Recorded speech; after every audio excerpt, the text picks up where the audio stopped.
let me call to order the work session of Monroe County Council for February 22nd, 2022. Welcome to everyone.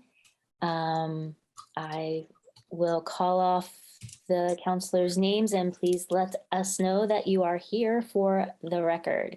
Counselor Deckard. Here. Counselor McKim. Here. Counselor Hawk. Here. Counselor Munson. Here. Counselor Crossley. Here. Counselor Iverson. Here. Terrific. We will move to item 2 on our agenda, which is the adoption of the agenda. Does anyone have any changes to make to the agenda or to propose? Ms. Shell. Yes, I received a phone call from Auditor Smith. Her item is number 11. No, sorry. Apologize. Number 13. She is not going to be able to make the meeting tonight and would ask that you table this to the first meeting of March. Okay. Do we have to have a motion to table as separate from removing from an agenda or? Yes, we need a motion because it has to have the date and the time because it has an appropriation attached to it. Okay. Yes, Mr. Deckard. I was just going to say, Council, I move to table item number 13 on our agenda until our first regular session in March, which is March 8th. Do I have a second? And do we need to vote on any changes independently, or can we, I guess that's because it's a single motion, we need to vote on the motion itself. Yeah, correct. Could we then do a vote on removing item 13 or tabling it? Counselor Deckard? Yes. Counselor Munson? Yes. Counselor McKim? Yes. Counselor Crossley? Yes. Counselor Iverson? Yes. Counselor Wiltz? Yes. Counselor Hawk? Yes. Motion passed unanimously. I have another one. Yes. I just got a text from Miss Purdy that she would like to remove her item number 6 Okay. from the agenda at this time. That will probably also have to be tabled though, since it's an appropriation. Is that correct? If we could have Miss Purdy for just a moment on here to respond. Are you wanting to move forward with this appropriation, or do you want to remove it altogether? I don't know why I tried to work from home. I want to remove it altogether. Okay. At this point, there wouldn't be, I don't have a date that I would ask that you possibly rehear this. So I would just like to remove it in its entirety. Council, I move we remove item number 6 from the agenda. Second. So could we have a roll call vote, as long as I'm not seeing anybody jumping up to say anything? So yes. Not sure you have to vote on that, but maybe you do. Counselor Wiltz? Yes. Counselor Iverson? Yes. Counselor Crossley? Yes. Counselor Hawk? Yes. Counselor McKim? Yes. Counselor Munson? Yes. Counselor Deckard? Yes. Motion passed unanimously. Thank you. Thank you. Are there any other changes to tonight's agenda? Council, I move we adopt the agenda as amended. Second. Great. Do we need a roll call vote on this?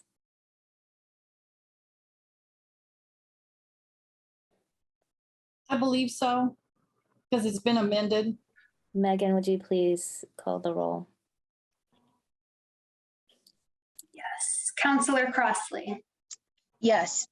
Counselor McKim, Yes. Counselor Munson, Yes. Counselor Deckard, Yes. Counselor Hawk, Yes. Counselor Wiltz, Yes. Counselor Iverson. Yes. Motion passed unanimously. We might have set a new record for number of votes in the first few minutes of a meeting. We have our next agenda item is department updates. I don't have anything specific on the agenda, but do we have any departments that would like to make an update at this time?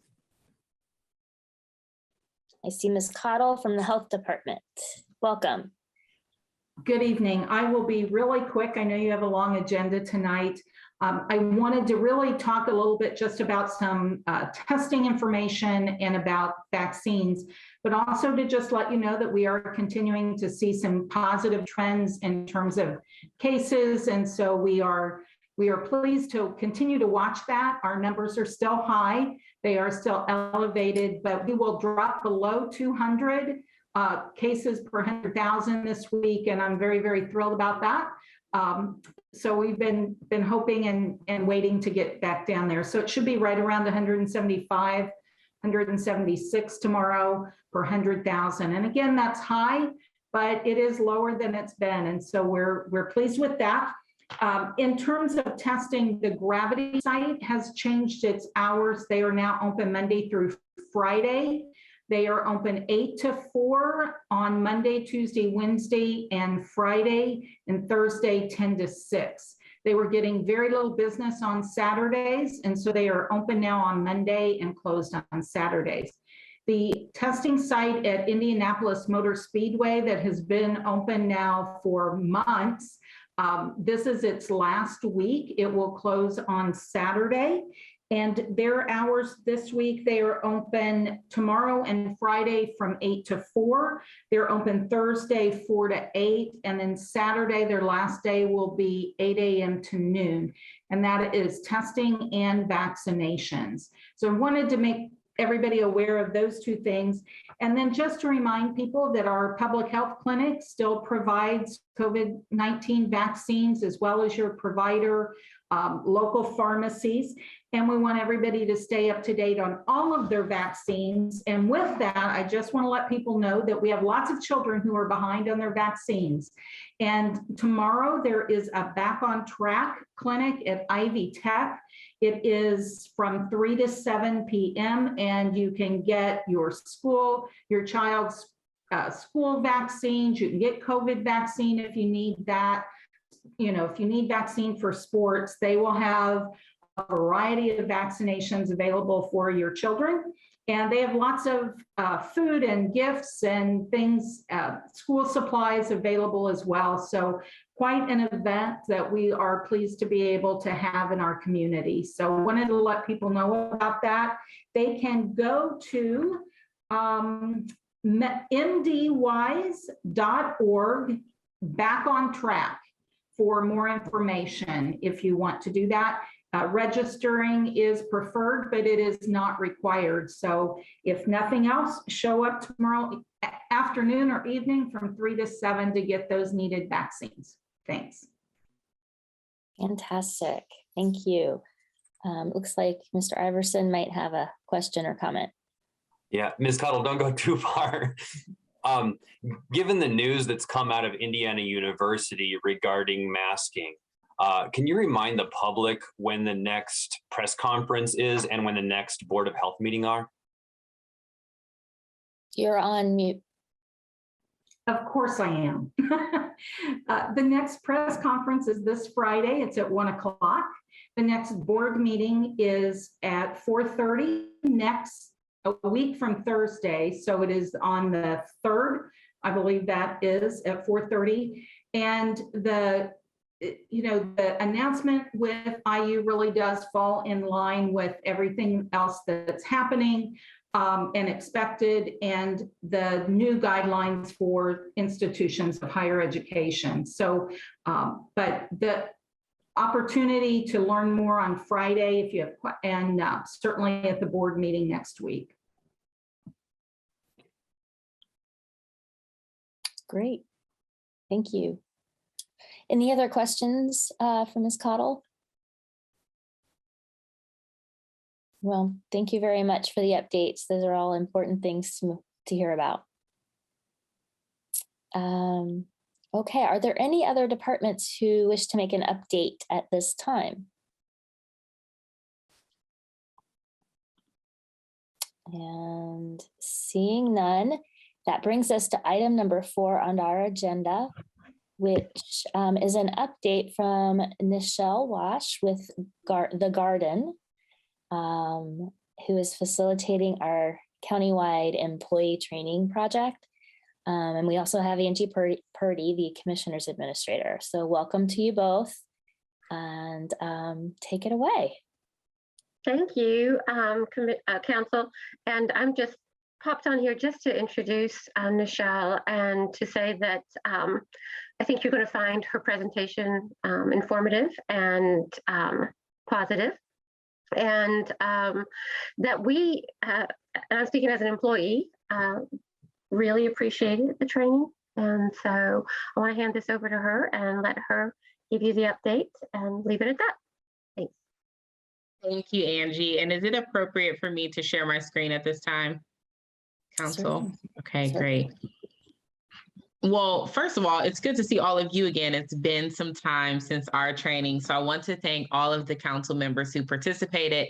Thank you for such a in-depth and really introspective training opportunity with you all. I am going to be in your way for a few minutes today because I do want to get through the report that was shared and answer any questions that you all may have.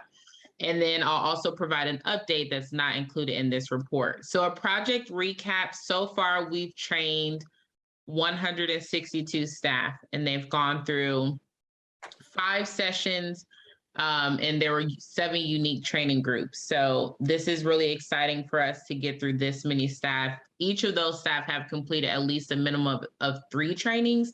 We have some staff that, due to scheduling changes, hiring, firing, all the things, right? Also the pandemic, have not been able to complete all 5, but 162 staff have completed at least 3 sessions.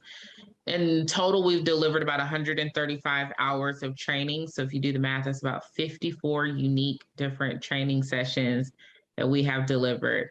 We offered the Intercultural Development Inventory, which is a 50-question assessment that gauges your level of intercultural competence.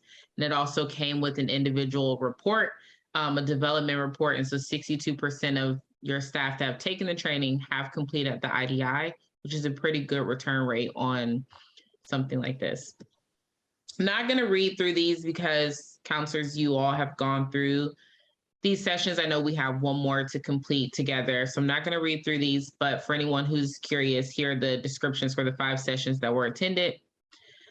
And in addition to the virtual sessions that they participated in, they also were engaged in online discussions, which I would say was one of the places where we saw some of the most powerful transformations and enlightening moments. So we had 17 different discussion questions, over 57 participants active in each of the prompts at any given time. On average, staff were spending about 40 minutes per resource, and we did accumulate just under 1,000 total comments. So people were really engaged. The most common comment we got to see in perusal was, wow, I didn't realize this. Okay, so there's a lot of learning that was happening. Some common themes that we saw in discussion, and even in some of our virtual trainings, we saw people go from resistance to these concepts, then into acceptance after not only learning or engaging with the material, but getting a chance to talk to their colleagues about their lived experiences and finding out that some of these experiences in the workplace and in our personal lives differed from our own. We got to see a nice shift from this I don't see color mindset to affirming that I can acknowledge color, And I can acknowledge and see how changing the race of people can actually change their experiences in the world that we live in. So that was good. And also in their workplace. We saw people asking questions and receiving many helpful answers, not just from us, but from colleagues. So we had a chance to present this proposal to the Board of Commissioners, but we've also had some chances to just connect with staff one-on-one, and their ability to keep these conversations going in the workplace, to start adopting this language, being able to hold each other accountable. Hey, that was a microaggressive behavior, or that was a microaggression. We've been able to see that and hear that. And I've also gotten those updates from HR that this language is happening in the workplace and some conflicts are being able to be resolved by using what people have learned in the training. And then a lot of this is self-interrogation, right? Because when we started working with Monroe County staff, we learned very quickly that not everyone was ready to talk about systemic stuff. So we had to spend time doing some self-interrogation. By the end of it, though, unanimously felt confident that people started to understand how systemic biases, the water that we swim in, affects people at the individual level, but also understanding more broadly what are the systems that are at play that disrupt equity and inclusion in the workplace. There was a time during this session where we had some staff, just to be frank, that were pretty pissed off with me because session 2 was hard. It is a challenging session, and you all went through it as well. But what we got to see was people go from hostility to advocacy. So I want to share really quickly, this was probably one of the most powerful transformations in the entire experience, because when this started, this person was like, I don't have time for this.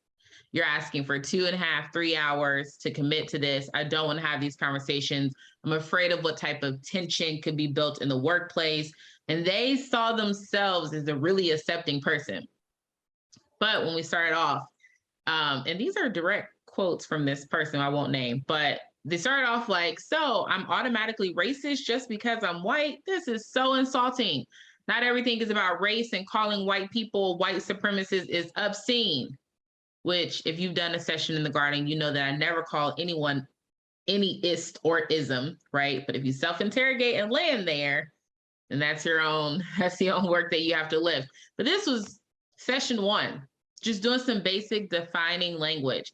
Halfway through, we start to see in the perusal, this person then went to, I had a similar reaction when I learned about this for the first time, I think, or this is someone's response to that. I think this is more about how being white is seen as default because of Jim Crow and segregation. Racism separates us from each other and from ourselves as white people. So this was a colleague's response to the previous comment.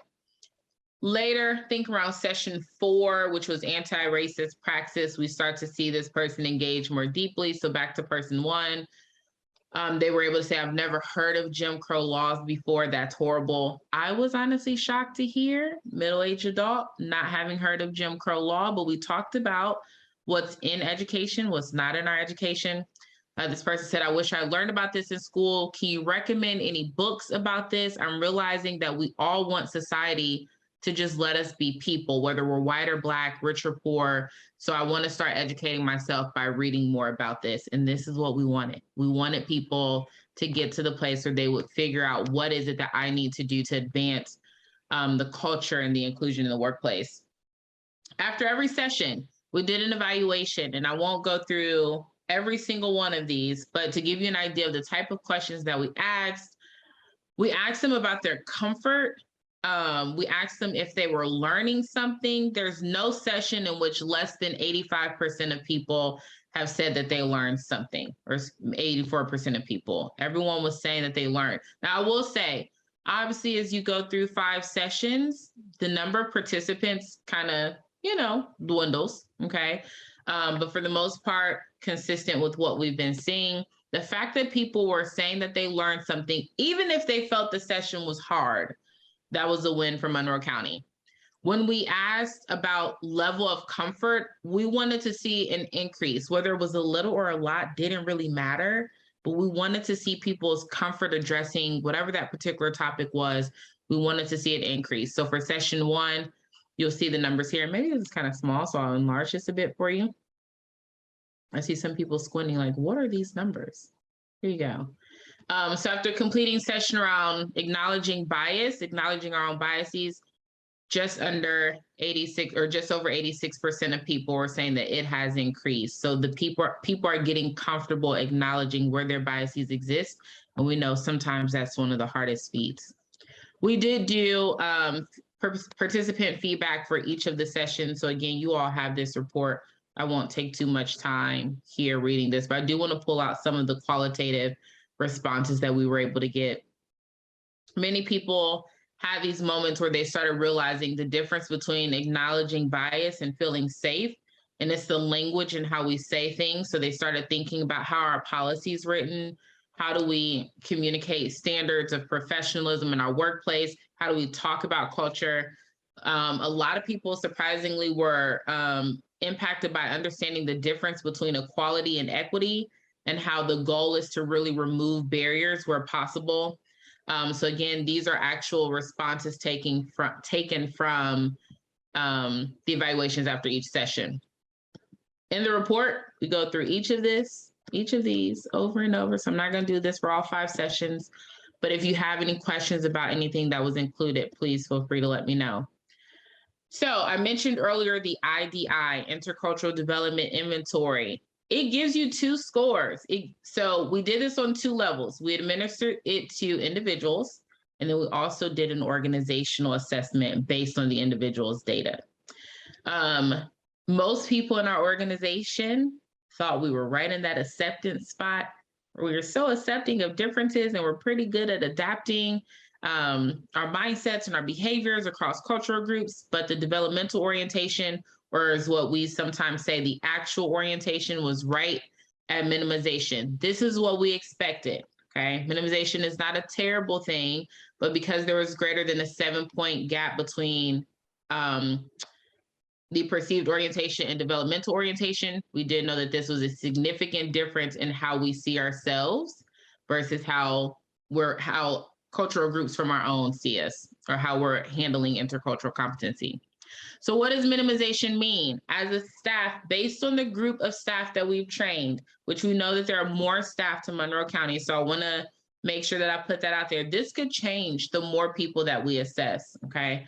But based on the group that we've been able to work with, we're in minimization, meaning we recognize the essential humanity of every person, and we try our best to act in ways that are tolerant. We're not quite accepting of people. We don't quite embrace the differences. We're interested in the differences, but we have a limited ability to adapt to other cultural practices. So we kind of struggle a little bit with change. We don't necessarily like to highlight differences. We will rather promote the similarities that we have. And oftentimes that can create a culture of you go along to get along. I'll never forget one of the first sessions that I did with staff as a whole. One of the people said, Monroe County government feels like family, like you should love working here. And they ended that comment with, and if you don't, then you shouldn't be here. And so we got to have some conversations about, well, let's talk about the differences in families and what does it mean to be a part of family, and how that may not necessarily be the same lived, like family, biological family, may not be a good experience for some, and how those types of comments can make people feel excluded or create a negative environment. So we walked through the IDI with them. We did a debrief and some optional sessions. They were well attended. We did 2 debriefs, and that was an amazing, amazing experience. One update that I will have that's not included in the report, we have a department that has some technical difficulties because we were managing this via Zoom. So we now have a plan in place to get this department trained through all 5 of their sessions in person. So those sessions are coming up fairly soon. And then we have another group of staff, whether they were like new hires or transitioned, or perhaps are just so understaffed that they couldn't commit to the 5 sessions. They'll be going through their 5 training sessions virtually after our in-person group. So we're looking to wrap all of the trainings up, I think, at least by the end of this summer, and you all will have the final report, and that is consistent with the 2-year plan the 2-year outline that we had set forth when we started this. I want to remind us all that this was a subset of staff that we've trained. There's a whole another group that we did not include in this because we were trying to make it manageable to get through for this first year. So just so you all know, not every single staff member has had this training, but it is available should you all be interested. That concludes my formal presentation. Do any of you wonderful people have questions for me?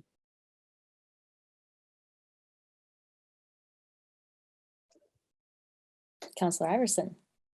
Yeah, let me kick things off. Thank you so much for being here tonight and presenting all this wonderful data and for doing all these trainings. Really appreciate it. I especially enjoyed the quantitative data around the IDI. And I was, wondering, it seems like a really great data set to assess at the very beginning. Are you going to be doing another assessment in a little bit? And can you talk about kind of what those next steps look like? That's a great question. So frankly, I'm happy to do the IDI for your organization later, but that will need to be a new contracted proposal or contract, I should say, with the garden, because it takes on average about 6 to 9 months to move into another orientation. And one way that we monitor and kind of coach people through advancing their intercultural competence is by working with them on their intercultural development plan. That is a whole nother set of work that we did not include in this contract, but we're absolutely excited to do that. We've seen that work well with many of our clients. I would say if you're going to redo it for this organization, and knowing how we are short-staffed in that capacity in many ways during this pandemic, I would say wait about a year. Rather than trying to do it at the 6-month mark, I will wait about a year from now to give people a chance to really do that work. But yes, we're happy to do it. We don't have plans to do it yet because there's no contract in place. Thank you. Ms. Crossley, you had your hand up, or? I did. And then Counselor Iverson literally just took the question out. But yes, I wanted to say that was a great presentation from Mrs. Walsh, because I think it's definitely important for us on many fronts and different department heads to take this, because that's how we are operating. And it's very uncomfortable to get uncomfortable, but once you do it, I'm sure, hopefully, that people have learned from it. So it's amazing that this has happened. And I know I'm coming in at the tail end of it. So I think there's one more session that I would be able to take, and I'm excited to take that. But yeah, I think that was my question is, like, after this has been all said and done, is there some type of quarterly or monthly or year check-in for people? Because yes, now that you've done the work, let's put the work into action, because as different department heads are going along with this too, I think it's also important for us to worry about how we are interacting with the public and our constituencies as well. So that was my little comment, but Counselor Iverson took the question, so. And can I respond to that really quickly? Is that appropriate? I'm glad that you all are talking about continuous support and learning, because one thing that we did throughout this, in addition to the training and administering the IDIs, that I met fairly, I would say, consistently with Elizabeth Sensenstein to just check in at the HR level. What are the needs? Are there any challenges? Are there any things that we need to work through? But aside from that, there were a number of one-on-one meetings that I had with your staff, whether that was virtual or even grabbing coffee at Soma or grabbing lunch at Buffalo's, to talk about situations that had happened and how to use what they had learned in the garden to address the situations. There's one particular group that I can think of. They had some interpersonal issues after they realized, like, okay, here we have differing opinions. We didn't know this about each other. Now we're talking in these trainings and we've learned this about each other. So how do we restore harmony in the workplace? We worked with that team to help them build a plan, and we've heard good things so far. So in addition to the virtual trainings, we also made ourselves accessible to meet with your staff one-on-one or in small groups. And we continuously checked in with HR to see how people are moving through the process. So I absolutely support what Mrs. Crossley is saying about needing that continuous support throughout time, because we've seen that it has helped this group. And that was my question. So we're just like stealing each other's questions as we go along, because we have you through the end of this year in terms of the contract. Okay. So, yeah, I would be very interested in, I know you've got a lot left to do because the summer's here before you know it. But I am interested in kind of what the next steps could be, and how we build on what we've learned, because I know from the sessions that I participated in, I'm still processing, and so, it can only be value added if we continue to work on this. Are there any other questions for Ms. Wash? No, we've got a long meeting ahead of us, so I will let you go. Thank you for being here and taking the time to give us the update. And most of us will see you in a couple weeks. Thank you. All right. Our next item, we're at agenda item number 5, the SLFRP requests. Council, I move to approve the Board of Commissioners' request for an additional appropriation in Fund 8950-0000 American Rescue Plan Act Fund in the amount of $1,200,000 in the services category for the Heading Home Housing First project. Second. Great. So this is something I think we've all talked about multiple times. Angie, are you gonna represent? There's Julie Thomas is here. Yay. Julie's here. Mary Morgan is here. I don't know if Efrat has been able to make it. If you have any questions about them, we don't have the MOU in place yet. I know that legal is working with Bree in the auditor's office to make sure that we have all of our items that we need to have clearly identified in the MOU for everyone. And so this is something that you guys have agreed on before, and we're just currently asking for the appropriation, and we will not disperse any monies until the MOU is in place. Great. Do we have any questions from council for our guests here? Oh, okay. Mr. Iverson. I was hoping to invite Ms. Morgan to give maybe an update on how work is going and kind of an update on, we're in the middle of winter. We know it's always a struggle. So what's going on? Sure, I'm happy to do that. Greetings to you all. And Efrat Pfefferman of the United Way sends her regrets. She had another commitment tonight and couldn't make it, but we're looking forward to coming back and speaking to you and the commissioners on a regular basis. So hopefully we can plan something a little more formal. I'm really here to, first of all, thank you, and thank you for your leadership and up to the process so far. We are moving along. I am hiring an assistant director, working on branding and website. I think the most exciting thing to date is the possibility of joining the Built for Zero organization, which we had talked about in the working group for Heading Home. Our advisory group is meeting on Friday with a representative of Built for Zero, and I've been in discussions with them. We expect that we will join and that they will invite us to join. And if that happens, we would be the first community in Indiana to be part of their Built for Zero network, which consists of over 100 communities nationwide. So that's really exciting.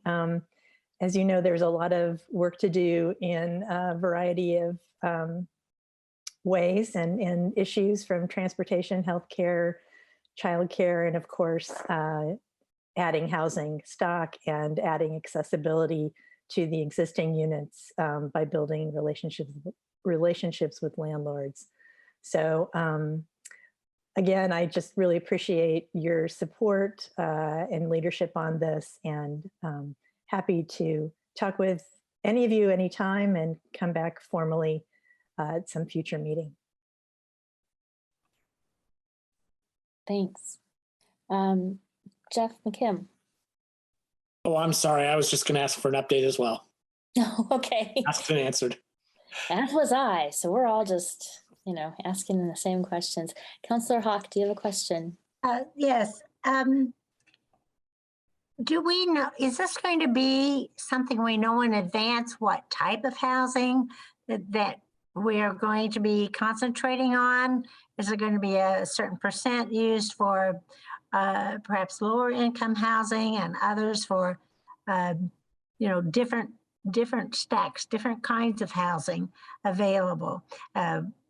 I'd like to think that we'd be concentrating on rewarding those folks who are going to work and help them get into housing. I worked with low-income housing for years and years and years, and to me, it was always a blessing to have those rules that we had to follow that said, yes, they had to have employment and they had to show ability to make a payment, and then they could have perhaps get in a house with no down payment and maybe lower interest rates. And so I would like to see something similar to that, but when are we going to find out what is on the agenda for that?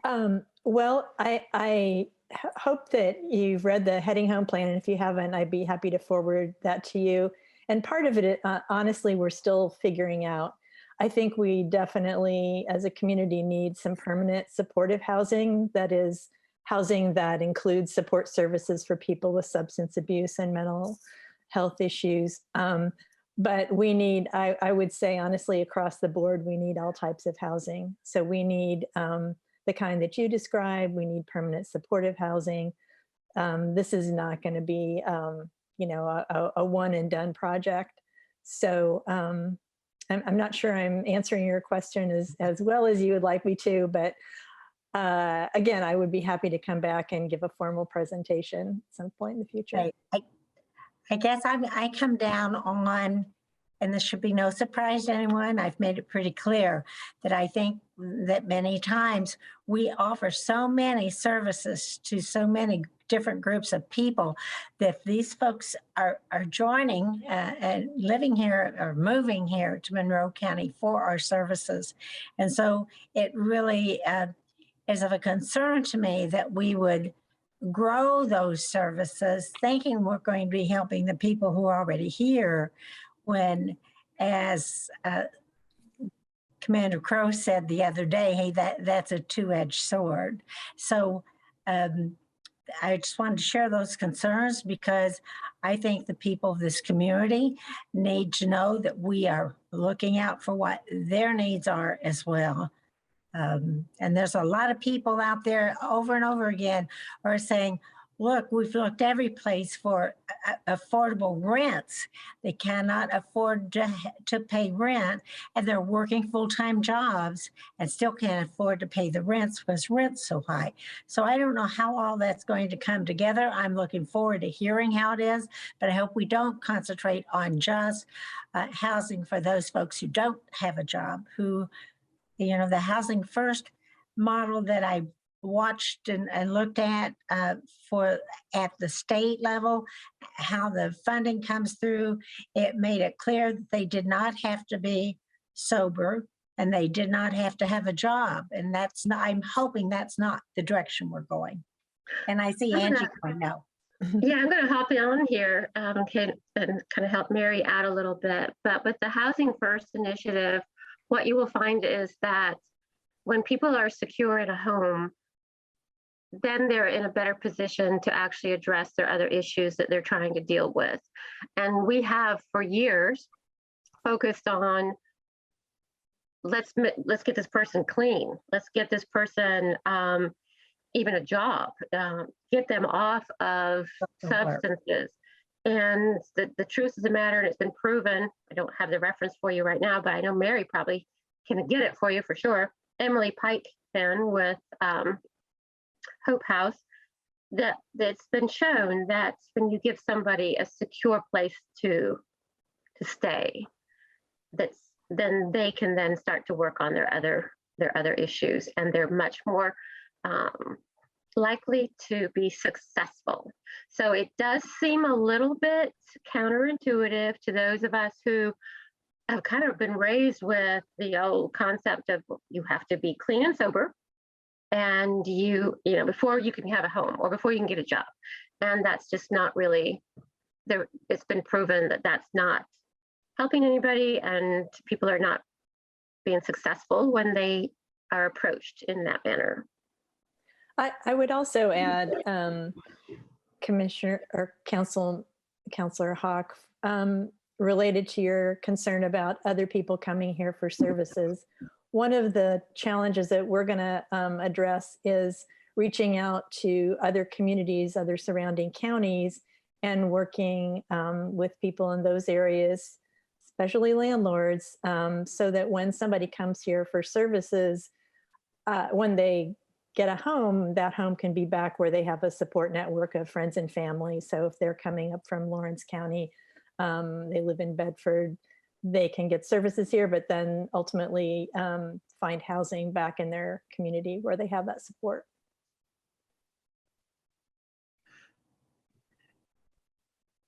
Thank you. There's a lot that the Housing Insecurity Working Group worked on, learned. I was involved. I learned so much about these concepts, and I'm just really excited to have our community start digging into some evidence-based approaches to housing and combating homelessness. So I'm excited about the Built for Zero program, and I hope you'll let us know how that works out. Are there any other questions for Ms. Morgan or about the appropriation? I think we're all excited to get that accomplished. Okay. Then is there any public comment? I didn't forget. Okay, seeing no public comment, could we please have a roll call vote on the appropriation? Councillor Munson, Yes. Councillor McKim, Yes. Councillor Deckard, Yes. Councillor Hawk, No. Councillor Crossley, Yes. Councillor Iverson, Yes. Councillor Wiltz. Yes. Motion passed majority 6-1. Thank you, counselors. Yes, thank you very much. Okay, we are now moving to, I believe, 5B on the agenda. Council, I move to approve the Board of Commissioners' request for an additional appropriation in Fund 8950-0000 American Rescue Plan Act Fund in the amount of $400,000 in the services category for the Highway Brine System Project. Second. Fantastic. So this is a commissioner's request, but I see Lisa Ridge from Highway Department is with us as well. Did you want to introduce the topic? I'm a little, this is under a services line. Should it be a services line? Or should this been a 400, more of a capital purchase line? I just noticed that, sorry. Well, that's a good question. I think in my mind, it should be because we're building a capital. I mean, we're going to end up with a building and not service. So I think it should be a 40s one. Okay. So the way I took it when we were doing this and working through it was that you were going to be contracting out for this to be built. So that's why it was under contractual or under services. That we, the county, was not going to be building it, that you would probably be having somebody else come in and do it. That's Well, correct. I think that is true, that is how it would work, but we go through the bidding process for capital items. And so I think it would have to be a capital line. Well, Is at this, I was gonna say, at this point, you can approve it as a, because that's the way we advertised it, as services, and make a category transfer Request. to Yeah. move it to capital. Is there an urgency on the timeline for this? That I will defer to Ms. Ridge, and I think the answer will be yes, but I'll let her answer that for you. And there's definitely different components to the whole brine system. So part of that is a contractual to build the building, which I believe we had to award that part with the money that we had in our account at the time, because there was a timeline. I think it was only, correct me if I'm wrong, Jeff, it was like the bid was only good for 2 weeks when the bids were opened. So that had been, we had the money to cover that, but then we have different components to build the whole system, the tanks, different things that go into the trucks, utility relocations, things like that. But yeah, it is on a timeline. I believe Jeff and Michael Chambly, our architect, gave the actual February 9th as the starting date for the timeline for the building. And I think it has to be done within 60 to 90 days. Okay. Weather depending, of course. Right. Councilor McKim, you have a question?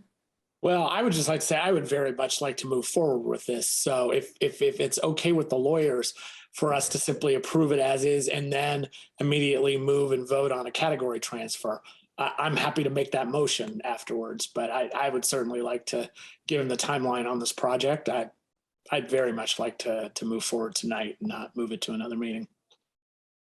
Okay. Councilor Munson? You're on. Thank you. I think since we're discussing this tonight, probably that we should have a more full explanation of why the brine facility and how it facilitates use of our roads and public safety. Okay. Thank you. Okay. So we had looked into brine systems in the past. It's, as you can see, is a very expensive system to be built. When we accepted the transfer of roads back to Monroe County's jurisdiction after I-69 was built, we met with NDOT to discuss the bridge overpasses that don't have access to I-69, such as Kinzer Pike, Rockport Road. When those bridges cross over the interstate, they're actually the jurisdiction of NDOT's and not Monroe County's. However, we would be crossing over I-69 to get from one side to the other for county jurisdiction. So NDOT offered to give Monroe County $285,000 for the startup of a brine system for us to keep our plows down, put brine down on those bridge overpasses. I believe there's 6 of them during the snow season. So this was a step, basically half the cost of setting up a brine system was paid for by NDOT through a mutual agreement. Using the brine system, it's basically a saltwater mixture. If you go out a couple days before a storm is to hit, and then you put the brine down. This helps with overtime cost. It helps with the less ice impact on the roadways. And we hope to expand this system in the long run. It saves from putting down so much sand on the roadways and then actually having to do cleanup with the sand in certain areas. So it's a definite benefit. It's a definite eventual cost savings. But but as you can see, the expense of it was, it's a huge expense upfront, but it pays for itself in the long run. We We visited probably 3 or 4 different brine systems around. We went to NDOT, we went to City of Bloomington, we went to Harrison County. We wanted to build a system that would last Monroe County and then also give us room to expand. I hope that answers your questions. Thank you very much. So, Councillor Hawk? Yes, I really believe that having the ability to be able to have the brine system will literally save lives. Because if you can do that up front, you know, it depends on what happens with the weather, but this is going to make a huge, huge difference. And in addition to which, hopefully it will not be as much buildup in that we have to work with all the ditches and so forth that get filled up with other, because you won't have to be using sand perhaps as much. Is that correct? So that saves some money on the stormwater, cleaning the ditches and so forth. And Yeah. I think, and I want to just add that I think Councilmember McKim is correct in that we just vote on what has been advertised. As soon as we get that vote done, then we have the ability to move from one category to the next, very same meeting, and move it to wherever you need it. Councillor Iverson? I had a question about bridges covered under this appropriation. In the packet, it indicates that it's just the bridges over I-69. And is there a plan to expand that to other bridges in the county, or is that just something that's in this contract? No, absolutely. It will be expanded to our busier locations. It'll be our bridges. We have 157 bridge locations. The only reason why I stressed out the 6 was because that was part of the agreement on why we received the $285,000. Great. Yeah. There's some really slippery bridges out on the east side of the county. So. Yeah, no, we'll actually, you know, and then again, that's where we can try and expand and put tanks and more trucks eventually once we can, you know, get going. But it will definitely go throughout the county. Well, thank you, Lisa, for all you do. Thank you.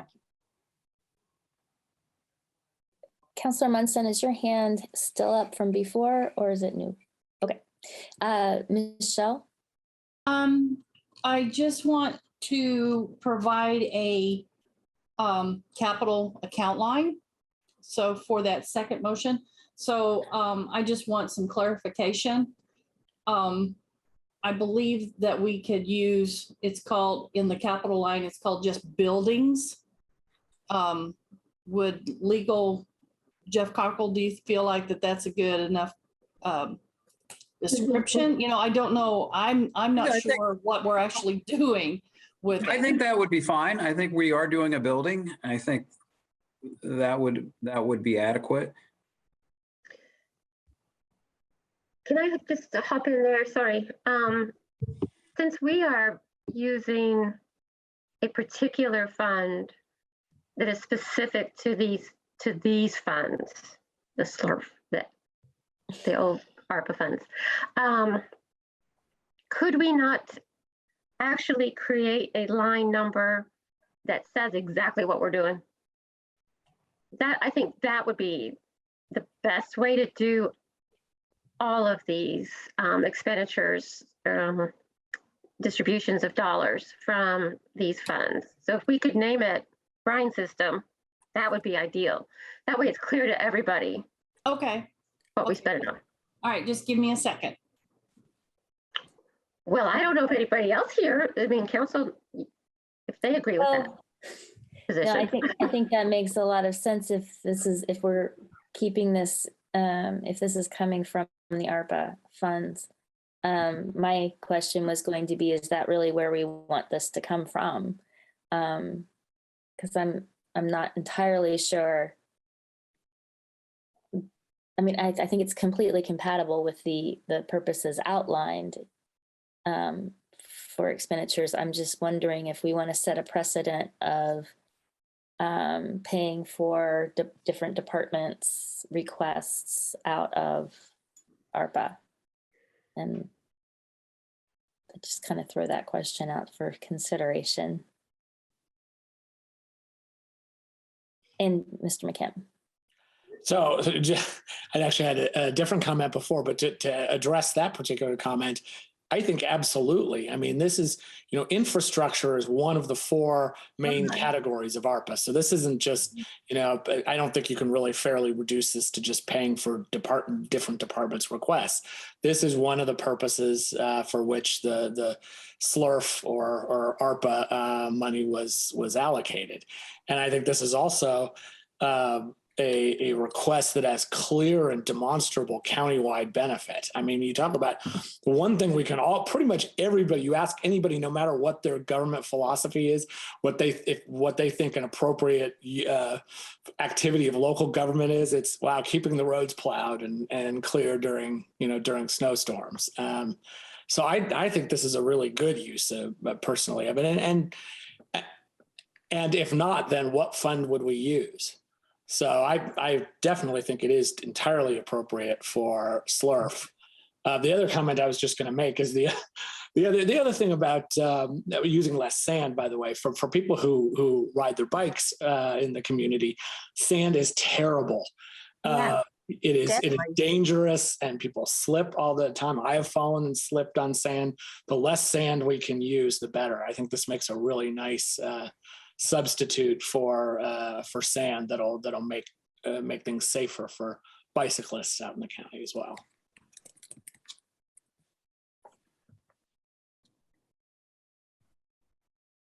Are there any other questions or comments from council? Is there any? Oh, Michelle. I have a number ready. It would be account line 48000 brine system. And it would need to be created for that fund, since that's brand new to that fund. Great, thank you. Do we have any public comment on this topic? Okay, seeing none, we will have a roll call vote on this issue.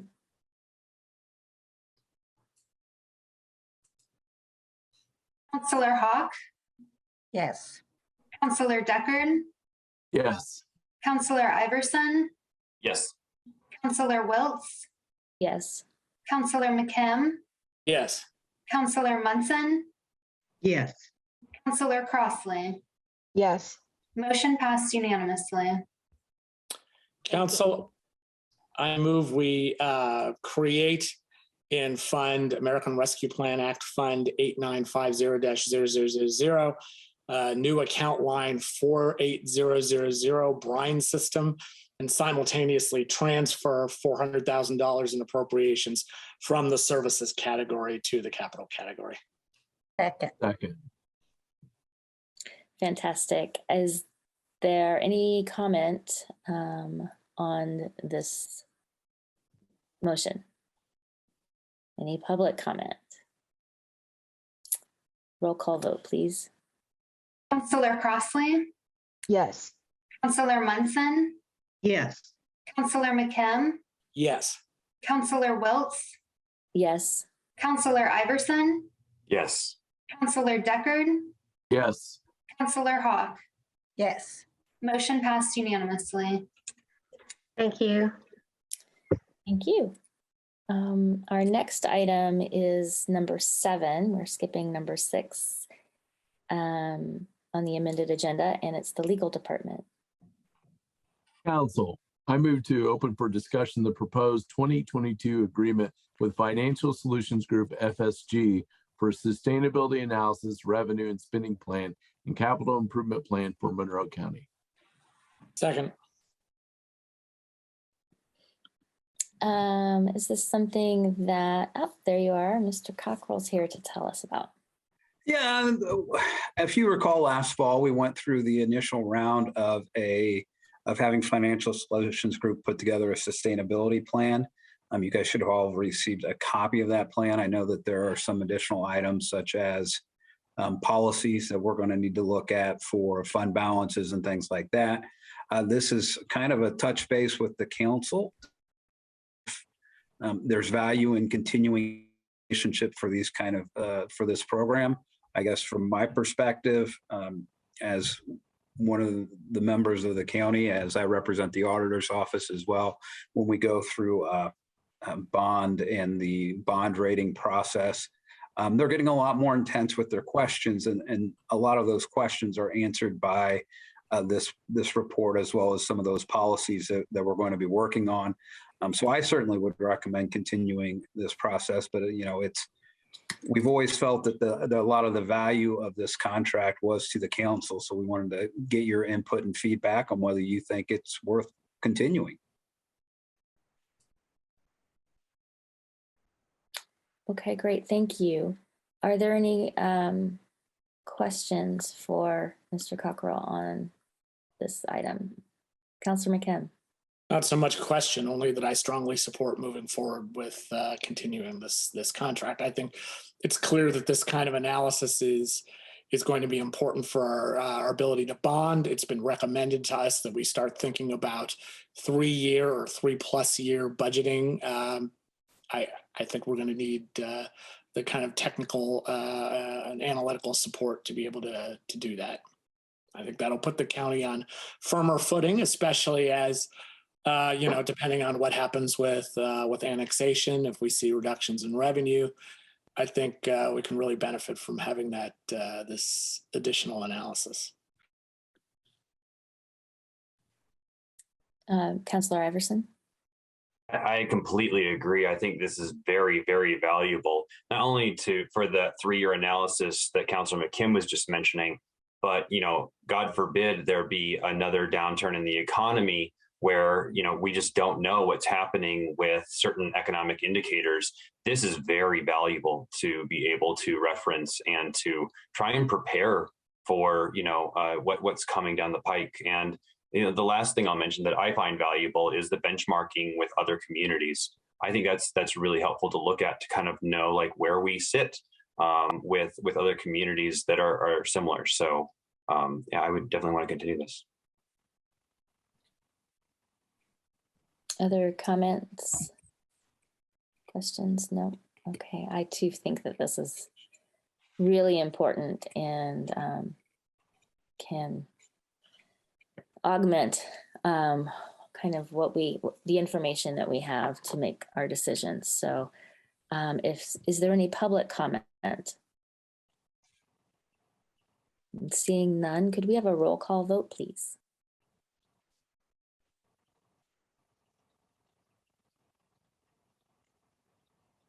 Councilor Wiltz, Yes. Councilor Munson, Yes. Councilor Hawk, Yes. Councilor Iverson, Yes.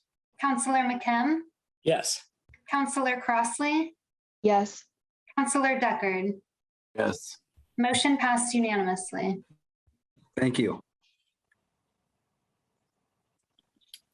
Thank you. To be clear, did we, Trent, just for me to check, did you read in the amount with your motion? No, that is my next motion, if we're all good. Okay. All right. So go ahead then with the amount. Council, I move to forward to the Board of Commissioners the 2022 FSG agreement with a scope of services not to exceed a total of $28,000 with a positive recommendation. Second. Okay, I think we've talked this one through. Call question. Right. So let's go ahead. Is there public comment? Checking none. Please call a roll call again. Thank you. Councilor Deckard, Yes. Councilor Crossley, Yes. Councilor McKim, Yes. Councilor Iverson, Yes. Councilor Hawk, Yes. Councilor Munson, Yes. Councilor Wiltz. Yes. Motion passed unanimously. Great. Thank you. We will now move on to number 8 on our agenda. Council, I move to approve the court's request for an additional appropriation in Fund 91130000 Family Court Project in the amount of $19,406 in the services category. Second. Great. This looks like it's coming from court. So do we have someone to tell us? Oh, Lisa Abraham, you are on the panel.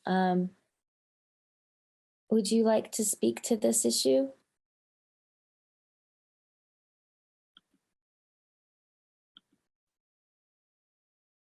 I am not hearing anything.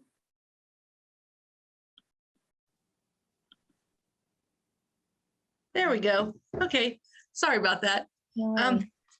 I'm here before you tonight requesting, luckily we were gracious enough to receive another family court grant, another year.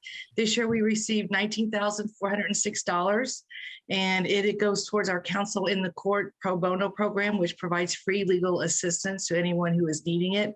They are continuing to do it by Zoom now since they're not coming into the Justice Building, but they are still holding it.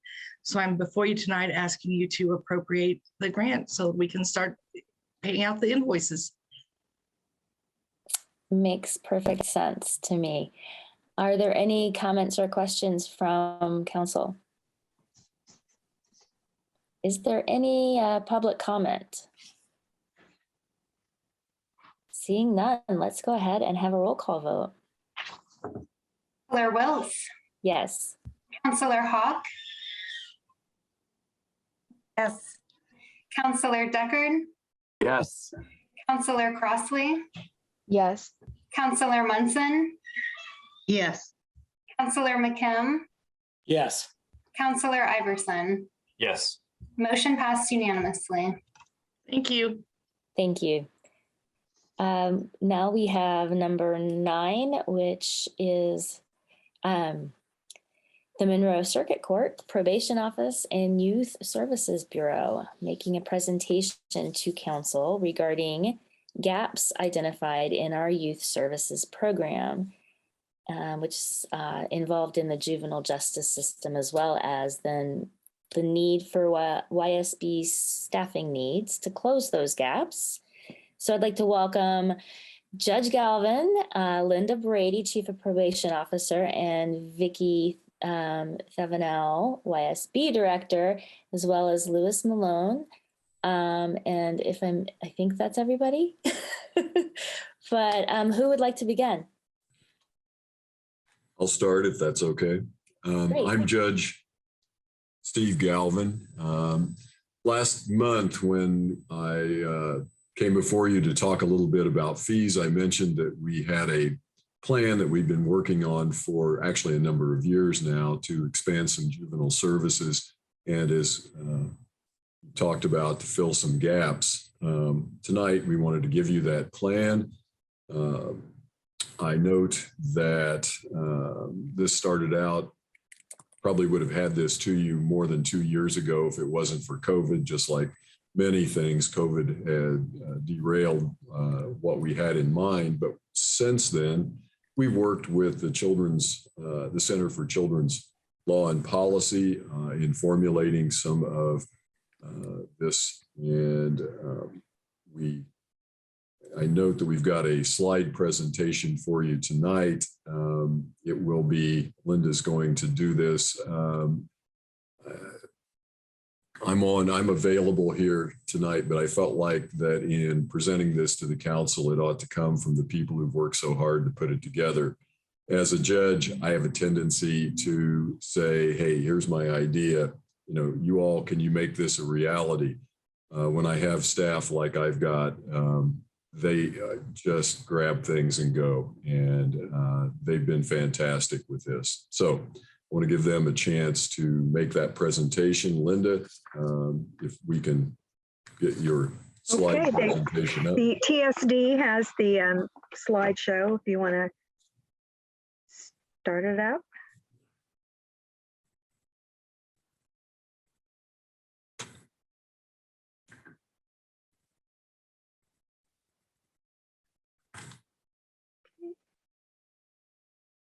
Looks like they're ready to start. Okay. All right. Well, the Juvenile Services Plan, that's what we're calling this. And go ahead and move to the next slide, please.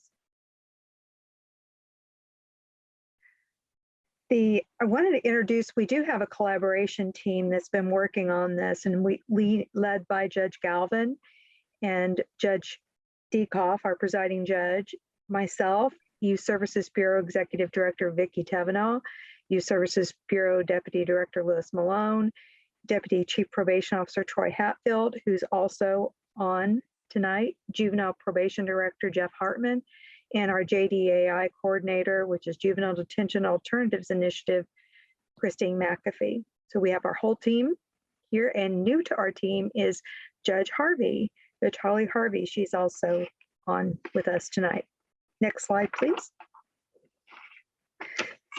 As Judge Galvin mentioned, we also recently started collaborating with the Center for Children's Law and Policy, or we call them CCLP, because we love acronyms.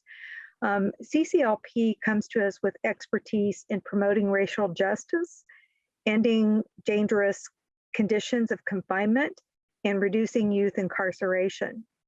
We also partnered with Laura Furr, who is a national expert on youth engagement, and we got a grant, thanks to Christine McAfee's excellent grant writing, to engage youth and families who have been involved previously with the youth juvenile justice system to come in as shared partners in decision-making about decisions affecting them. And we did have some local youth and families who met with Laura Furr and had some input as well. Next slide, please. Just give you a little bit of a timeline. Judge Galvin said we've been planning for a long time. So for maybe some people might think, oh, this came out of nowhere. Well, actually for us, we've been in this process for quite some time. 2019, Youth Services Bureau started their construction project. And as Vicki worked with contractors, made sure that there was plenty of space for programming, plenty of space to deliver services, and for additional staff into the future.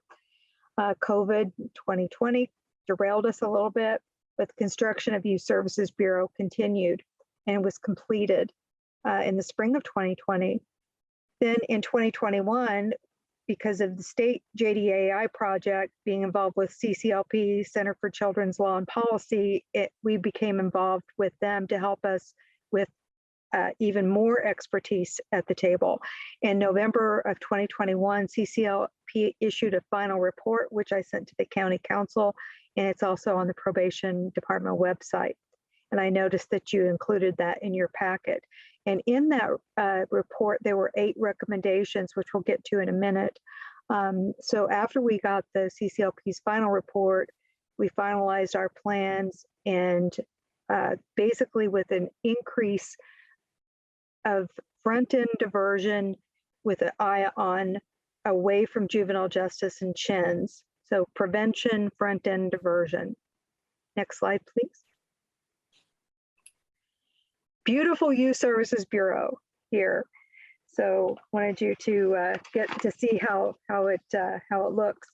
And with this new construction, there's space for additional staff and additional programming. And with that, next slide, I'm going to turn over to Christine McAfee.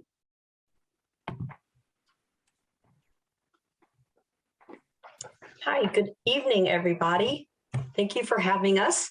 I'm not going to read these to you, but I want to kind of expand a little bit on what their focus and intent was. Obviously, if you have specific questions, I'm happy to help with that, as are the rest of our panelists, but just kind of provide a quick, what I consider to be the not fancy pants words version. So number 1, really what these recommendations are kind of framed around is to ensure that as we move forward with our youth system reform efforts, that we continue to partner with traditional and non-traditional community members and stakeholders, that we remember to include those impacted populations as we have conversations about what solutions or resources are necessary. that we explore ways to keep young people and families out of the youth justice system. So trying to create processes that don't require a referral to probation to access things.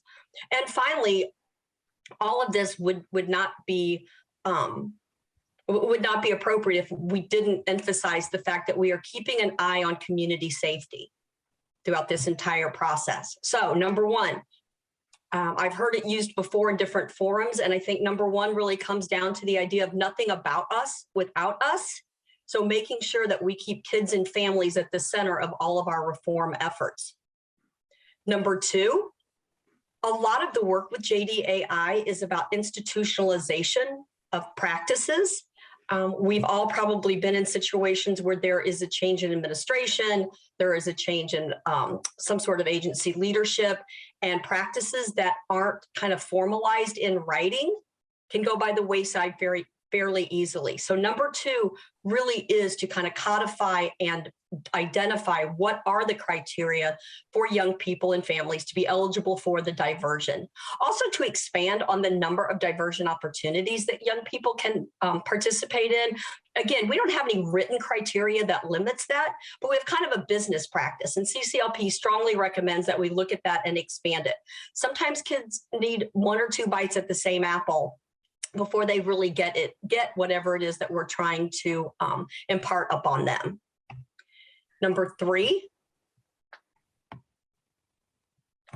currently an informal adjustment is a probation involved service, but it is less formal than going into court.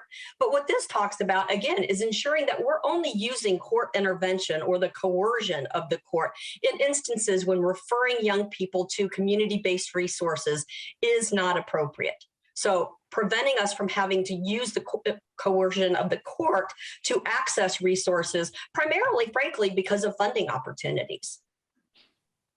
Number four, expand on what can be considered for a diversion. This really, again, is speaking to the opportunity for our non-traditional stakeholders and community members to help us be creative and think of ways, what are resources that are available in the community that maybe we don't think of. I'm thinking of ideas such as the warehouse, Big Brothers Big Sisters, Mother Hubbard's Cupboard, Boys and Girls Club, all of those really strong community entities that provide such tremendous pro-social involvement and support to our young people, but aren't typically on probation's kind of short list of referral or diversion opportunities. Number five, currently, as I've mentioned a few times, young people are diverted from the probation system pretty regularly. I think we're experts in knowing what resources are available to the community, and if that need matches with the family, we're great at making that connection. What this does is really encourages our community to become those referral agents, kind of those brokers, so that when someone comes in contact, be it a school person, a business owner, a law enforcement officer, that there's kind of this menu of community resources that are available to meet the needs that have been identified without, again, forcing those young people to touch the youth justice system. Number six is restorative justice practices. We are fortunate in Monroe County to have CJAM, Citizens for Justice. Well, I knew I was going to mess that up. Center for Justice and Mediation. And they do a great job. But what CCLP really encourages us to do is do an assessment on what's working well in that agency, but also what additional supports could be provided. Restorative justice practices are being used all over Indiana, the United States, the nation, or I'm sorry, in the world, for really dealing with situations where there was a harm done, and youth system, justice system involvement is not the solution. Restorative justice practices are just really exploding, and we're really encouraged to work well with our CJAM partners and see what else we can do. Number seven will be, sorry, I've also got this on my computer screen, so I'm trying to multitask and manage here. So consider a diversion model that uses case management as opposed to traditional supervision. Low-level misdemeanors can come to our department And frankly, sometimes when people come to us, we can make it hard to get out. We have expectations, we have rules, we have protocols, we have practices that if we set the bar too high, sometimes kids and families struggle meeting those. And so what this really does is talk about doing a case management process of really connecting kids and families to resources, services, to increase their skills, increase their capacity for change without having kind of that punitive arm that's associated oftentimes with this, again, with the coercive intervention of the court. And finally, to another example of institutionalizing this work, to make sure that as we work with our community partners, that expectations are clearly identified in memorandums of understanding, that we know what we expect from the agency or the resource, they know what to expect from us. And this wouldn't be a JDAI initiative in any way if we didn't talk a lot about the data and data quality. You know, how are we going to know if something's working? We don't want to depend on anecdotal gut stories. We want to be able to point at the data that says, yes, this is what we did. These were the outcomes that we set out for, and this is the outcome that we've received. And frankly, if we're not getting those outcomes, come back to the table and say, what do we need to change? What needs to be modified? Any questions? Thank you, Christine. Next is me. The next slide, please.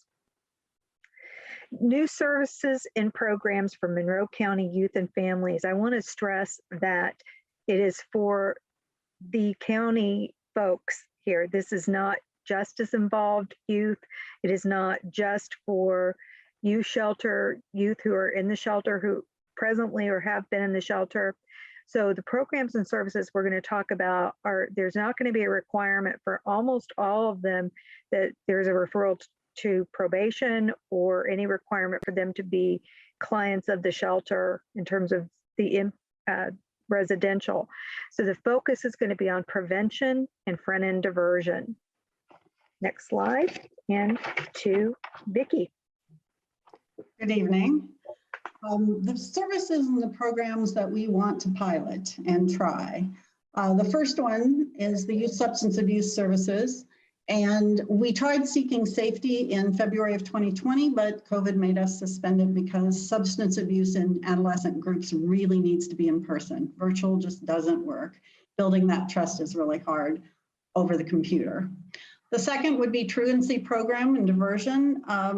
We were about ready to pilot that, had worked really hard with MCCSC and RBB, and we're very excited about this. I'm working with probation and the prosecutor's office. But again, we weren't able to do that. Everything went virtual. It's really an individualized intensive case management with the family to work on. Truancy is usually a symptom of something else, but to work with the family comprehensively to figure out why are the kids not going to school. Functional family therapy, for those of you who've been around a long time, we've offered that in the community in the past. We want to bring it back. It is a short-term family counseling program that will work with whenever there's conflict in the family, and often when you have teenagers, that is just the case. A youth advisory council, Christine mentioned that, and we can really, this allows us to draw from ideas and to get feedback from youth in our community and give the youth a voice and to really hear what do they think we need to offer, what resources do they want. The fifth one is the parenting program. I can tell you now that that is something we get the most inquiries about. It's also something that the emergency room management at the hospital has said when they have youth brought in who have behavioral issues or concerns, the parents just say, where can I turn for help? Who can I talk to? Is there anyone else in this community whose kids are acting like this? So we want to offer that to any parent in our community. Expanding restorative justice programming. We've had VORP since the 70s, Victim Offender Reconciliation Program, in CJAM now, and Christine has talked extensively about CCLP's recommendation on that, and we support that completely. Flex funding program is really about a pot of resources where we can reduce barriers for pro-social activities for families or assist them in getting the services they need. That could be paying fees for sporting group or bus passes. It could be any number of things. We've had that in the past, but it's been a long time. Case management services for community and youth families. I will tell you that this is being offered in a couple of places in Monroe County, but I can also tell you that the waiting lists are long and we have immediate needs. So we're talking about community-based counseling for families who can't get it any other way and for more immediate case management, particularly crisis intervention situations, and to continue with that family. Quest Case Management System. Some of you know that that's what Probation Community Corrections, part of the Prosecuting Attorney's Office, and several other places use for data collection. And we have a standalone, YSB has a standalone data software program that is not user-friendly or helpful in terms of reporting to you. And we would like to join them. And so we have a comprehensive database for the county for our youth services across the board for probation, courts, anybody that wants to join. And we would need some help in getting that, a data specialist to help us with that. And then increased non-residential diagnostic evaluations.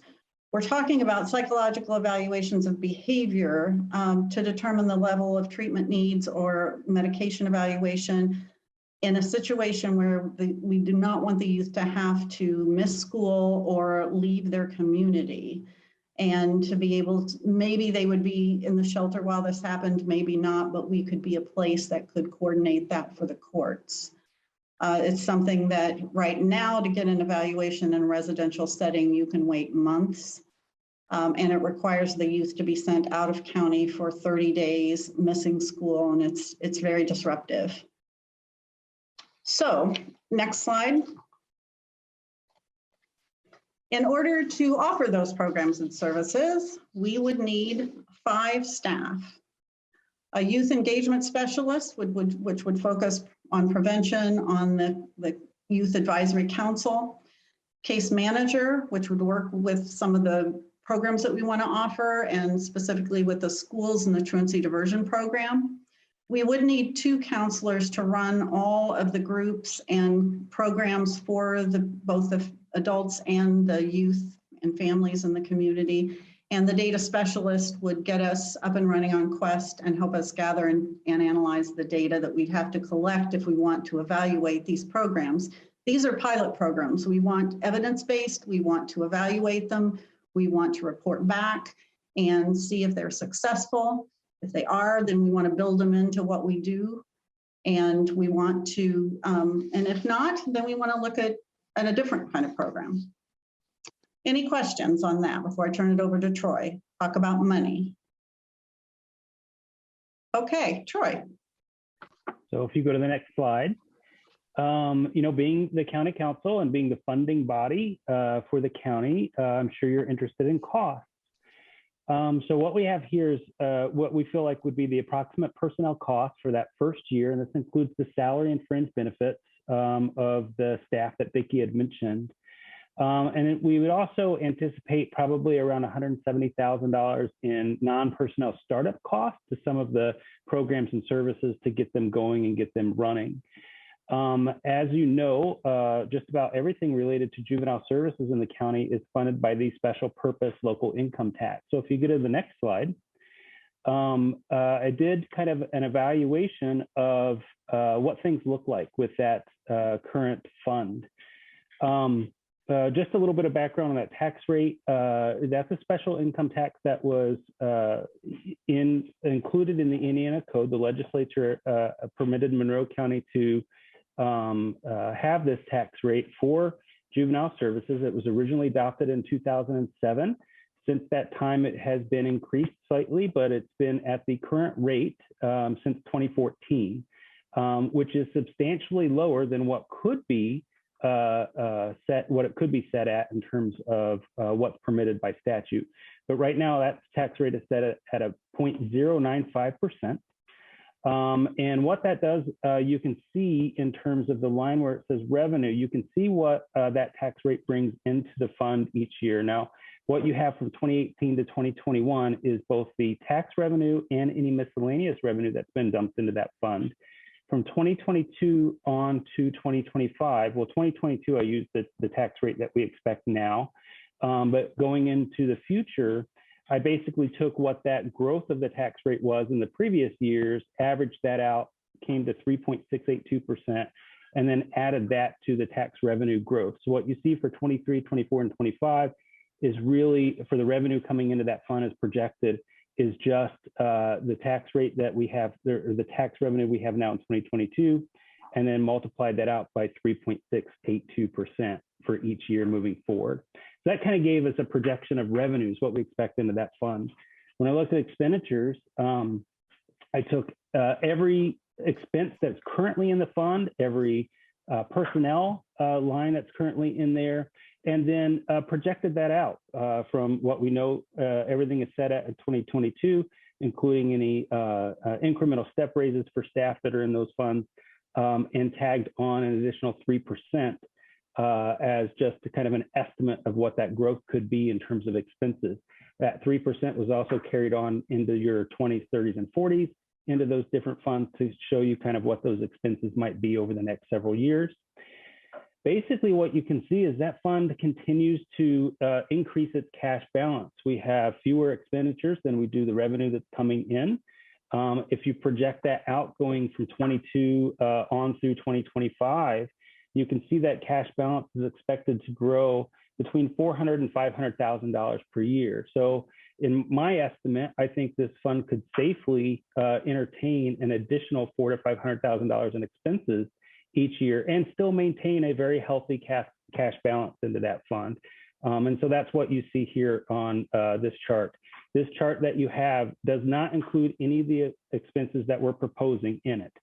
This just shows you what the existing expenses are projected out for the next several years to give you an idea of what this fund could handle in terms of any additional expenses. So, and I'll be around for other questions, and I'd like to just turn it back over to Vicki with the next slide, I think. Okay, let me sum it up. We've given you a list of programs that we'd like to add, a list of the new ISB staff it would take to implement the programs. There's sufficient cash balance in special purpose lit to hire the staff and to start this programming in 2022, if allowed. There are financial projections for lit that shows this fund would have enough revenue in the future to sustain it. And we're asking you to consider it and see if you have any questions.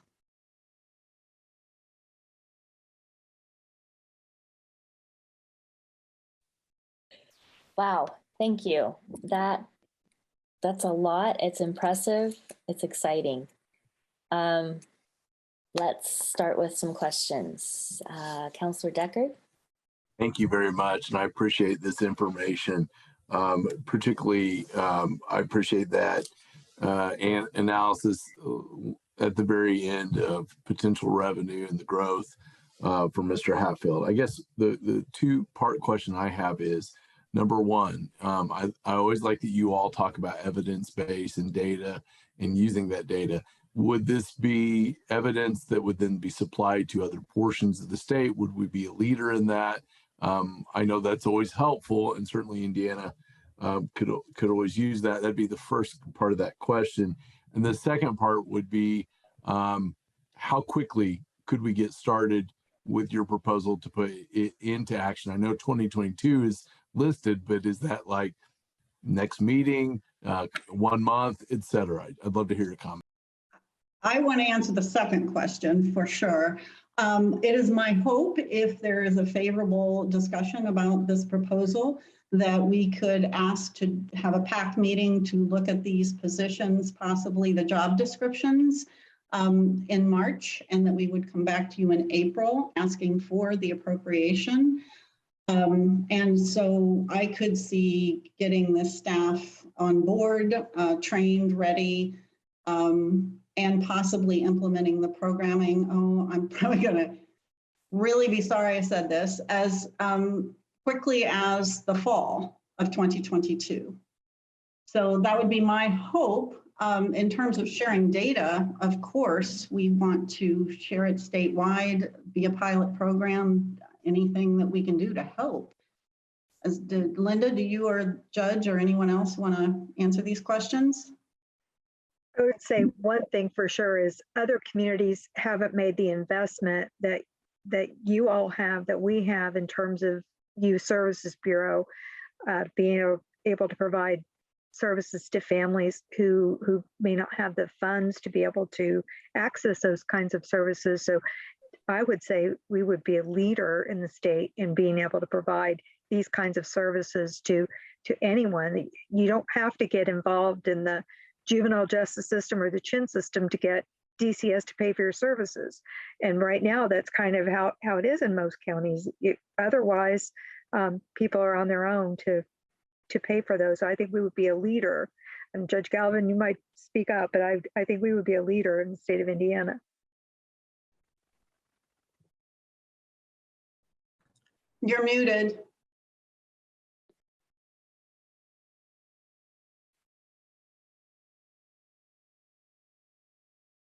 It was a great lead in. I'd like to think that we're always a leader in the state of Indiana, or at least we try to be. But I would definitely think that we would share data. I've been on for many years. I've state through JDAI, through the chair of the Juvenile Justice Improvement Committee. I'm the chair of the subcommittee for Cross Systems Youth right now for the Children's Commission. So we have a lot of input for folks, and we try to provide that, and we will continue to do so.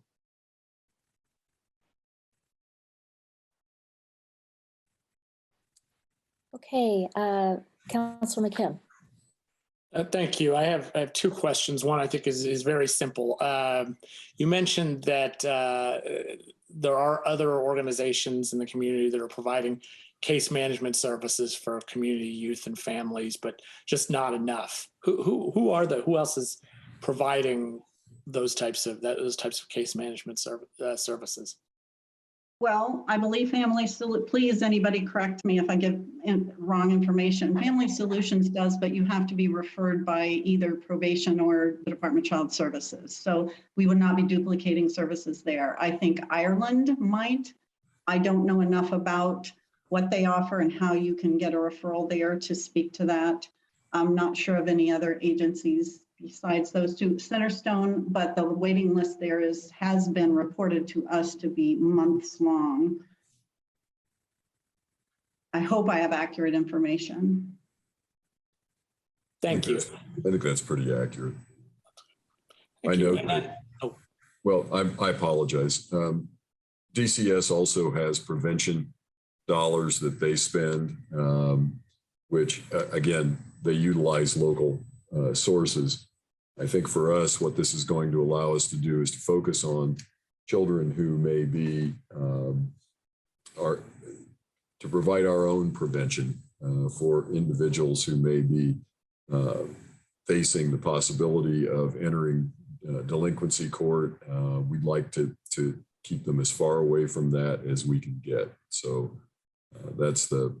while there is some overlap, we can go into, I know, Jeff, there are other areas. You might ask, do we have substance abuse overlap? Well, it comes and goes. Over the years, we've had substance abuse services for children which appear and disappear. I've gone through in the time that I've been involved, probably 7-8 different iterations of intensive outpatient programming for juveniles. So this allows us to have control and to move forward with the children that we see, but you can also see that we want to reach out to the whole community and to try and make it available. But the goal is to definitely try to address delinquency issues as part of this. Thank you. I'll wait for my second question until it comes around again. Councilor Munson.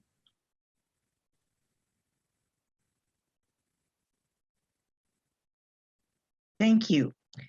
I want to first thank Vicki Seveno and and Troy Hatfield for the financial information, because I hadn't seen that when I first learned about this program. And I was immediately excited by the range of services that could help our youth and families. What I'm interested in, knowing that we have other services in the county, is what do you see as the priorities for developing your range of services, your new range of services? Who wants to answer that, Judge? Well, I think to some extent, when you look at the list, it's kind of self-explanatory. We truly are trying to divert children from the system, trying to keep them from entering the system. Almost everything you're seeing here addresses that. Not everything, but most things.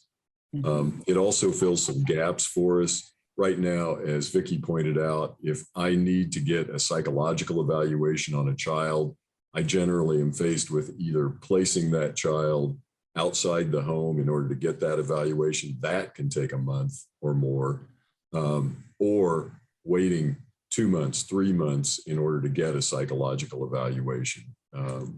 So these are the kind of things we're trying to address. I'm just waving at maintenance right here. We're good. Thank you. Did that answer, Cheryl, did that answer your question? Do you feel like?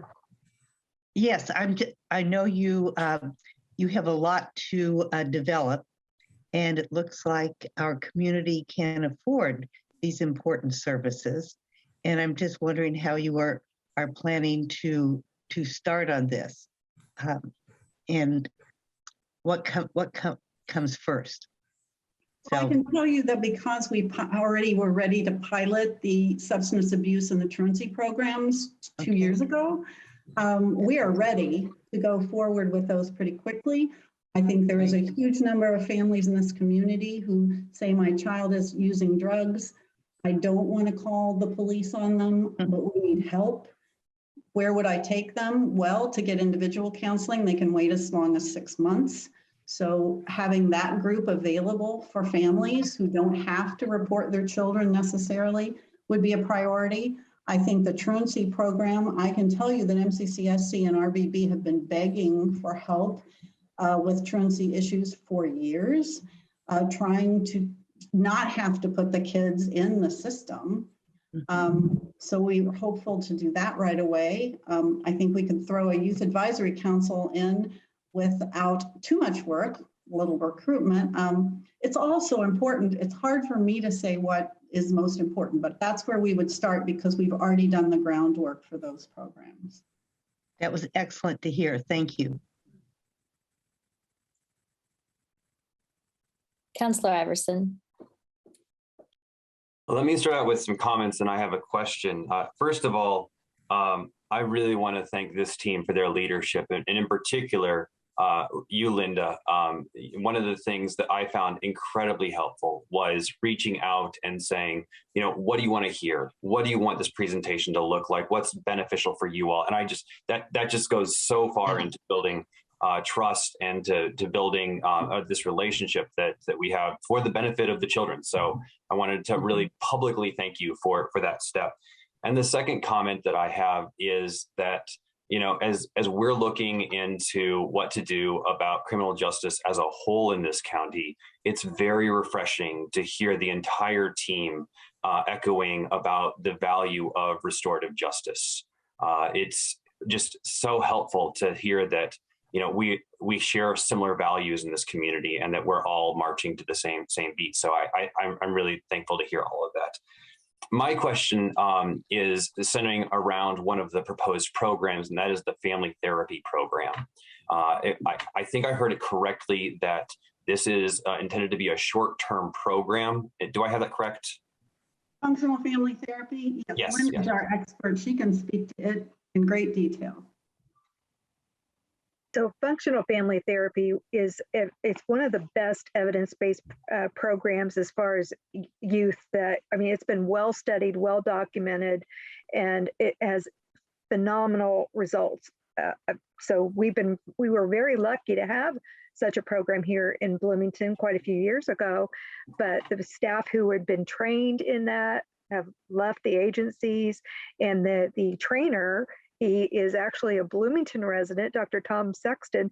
He's a Bloomington/Amsterdam resident. He divides his time between Bloomington and Amsterdam. He is available by Zoom, and he has offered to train our staff again and monitor and help make sure we re-implement it. But he was the one who implemented it years ago. We had great success. They were actually able to publish a study about the effectiveness of functional family therapy on our youth and families here. And we also did an adult functional family therapy for adults on probation, which Tom was part of a study on that. So we do know it's successful. We've had it before, lost it, we won it back. Yeah, and the need, as you know, in the community is so great. And I just can't speak highly enough about a program of this regard. So I'll save my additional questions for the next round. Councillor Hawk. Yes, you know how I feel about youth services. Get excited. There's some great there was some great legislation working through right now, and I wondered when I heard some of that, I thought, I bet this is something we'll be working with, and you perhaps are following that as well. I sent somebody some information on it, but I forget what the bill number was. But if you haven't watched it, try to find out if that's something we would want to work with as well. That's one question. The other thing is to be very clear, we're the financial end. While all of this is interesting, our job is to understand the financing. Where does the money come from and where's it going to go? Now, first of all, we know the money comes from local people that live here. That's where the income tax comes from. If you don't live here, you're not paying income tax here. You may be earning a living here, but you're paying your income tax in some other county. So it's real important to hire local folks. But the reason why I'm saying that is, my question is, I know that we have young people that come in from other areas into our youth shelter, and that to me would, since we're going to grow services, hopefully we're talking about we're serving Monroe County folks. Or are you saying whoever shows up at the door? Because as we know, the other counties aren't doing it. So they will be here because these parents need help. So how can we work with the other counties to get them to be, if we're going to provide services to the other counties, how can we work with them to make sure they're paying their fair share?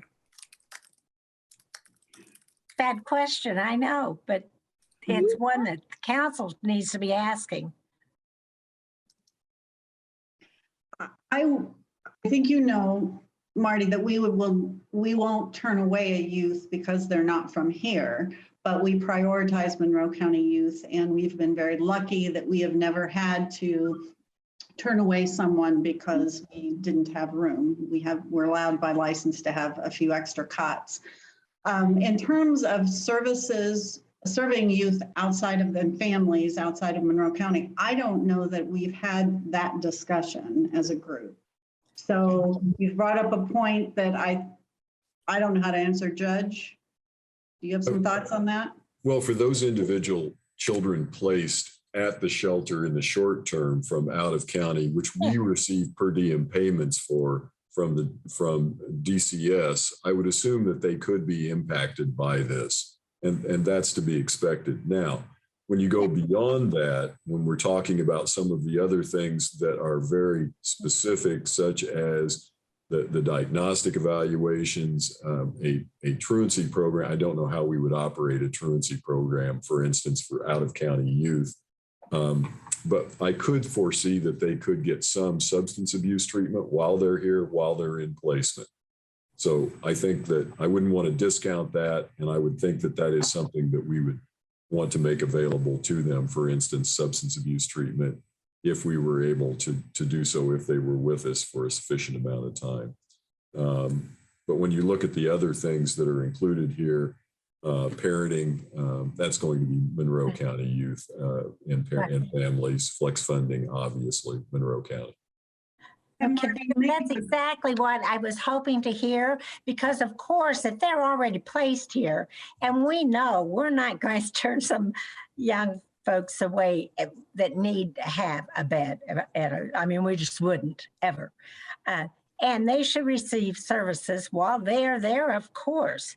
But what my concern was with the family counseling and all these other new services that would be someone who's not placed, somebody that wants to stay out of the system, who just wants to come in and talk with somebody saying, I'm having trouble with my young son or daughter, that we're making sure that we're providing those services to Monroe County folks, since they are the ones paying the bill. And if the other counties want to participate and pay so much for every person who shows up at the door needing counseling, I just think maybe there's some other regional dollars for it. Maybe that's what's going on at the state level. But I think we do have to watch that carefully.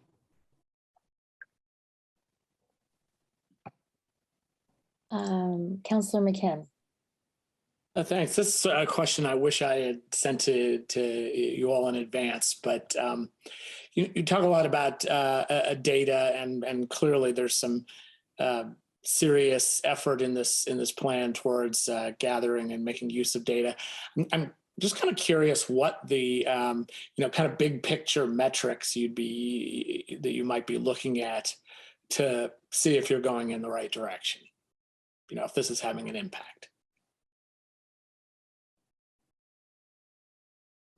Raise a great question, Jeff, and I admit that I'm not sure I'm the most qualified individual to answer it. But if you look at some of the things that we pursued through JDAI, when we look at not just simply things like recidivism, but length of stay, our criteria and the impact of the criteria on placement of children, those are the kinds of things that we've already done. But when it comes to really diving into the data at this point, I'm not sure I'm going to be able to say this is what criteria we're most looking for. I guess one of the things I point out is that I'm always amazed by what we do find during the JDAI process. I'll ask somebody who has a better handle on that. Lewis probably raises his hand, trying to bail me out. Lewis? In terms of program evaluation, there are lots of metrics, and we would lean on some of our community partners like IARCA and IYSA to say we're rolling some of these out. What are some metrics that have worked in the past? So we can build that in as we are looking at moving these forward. So there are already other metrics that through our CARF accreditation and things like that the data specialists already be gathering for us, and that DCS requires for us to have our contract and things like that. So there would be plenty of things for them to gather, and then we would also be building into the programming evaluation processes, which is pretty typical, but we don't have those metrics at this time as we are beginning to pilot some of this. But we would have them, and we could definitely bring those back to you in the future once those are developed. And if you look at it program by program, I think one of the things that Vicki said really needs to be stressed. We've always been an entity that tries new things, but if they don't work, we don't keep them. And we try to do things that we find do work. And the only way to know whether or not what we're doing works is to have the data that we need to analyze that data appropriately. That's true for our substance abuse programming. It's true for truancy programming. I ran a truancy court for a number of years, as I think you know, and I came to the conclusion in analyzing the data that while we were really doing a pretty good job of running what amounted to a child in need of services court component, almost, children that we were dealing with as truants were having real emotional problems, mental health problems, drug and alcohol problems. We were not increasing the graduation rate. And we found at that point that we couldn't justify maintaining that particular programming. So we would like to be able to dive much deeper into these programs than we have just in my analysis of that prior truancy court. And this would give us the opportunity to do that. We want to do what works. Thank you very much for those thoughtful answers. And I guess I know one of the things that it sounded like you wished as an outcome of this meeting was to get some direction from the council. And I would just say, just speaking for myself, I very much hope you move forward with this plan. So as a member of PAC, I would look forward to seeing the position descriptions or the draft descriptions coming forward. Yes, and I'm seeing a lot of nodding heads on council. So really appreciate the work you've put into just even the presentation for us, much less all of the planning on these programs. It's really exciting to see something like this that promises a lot of impact. And I, for one, am pretty excited to be located in the county that's creating the programs and services.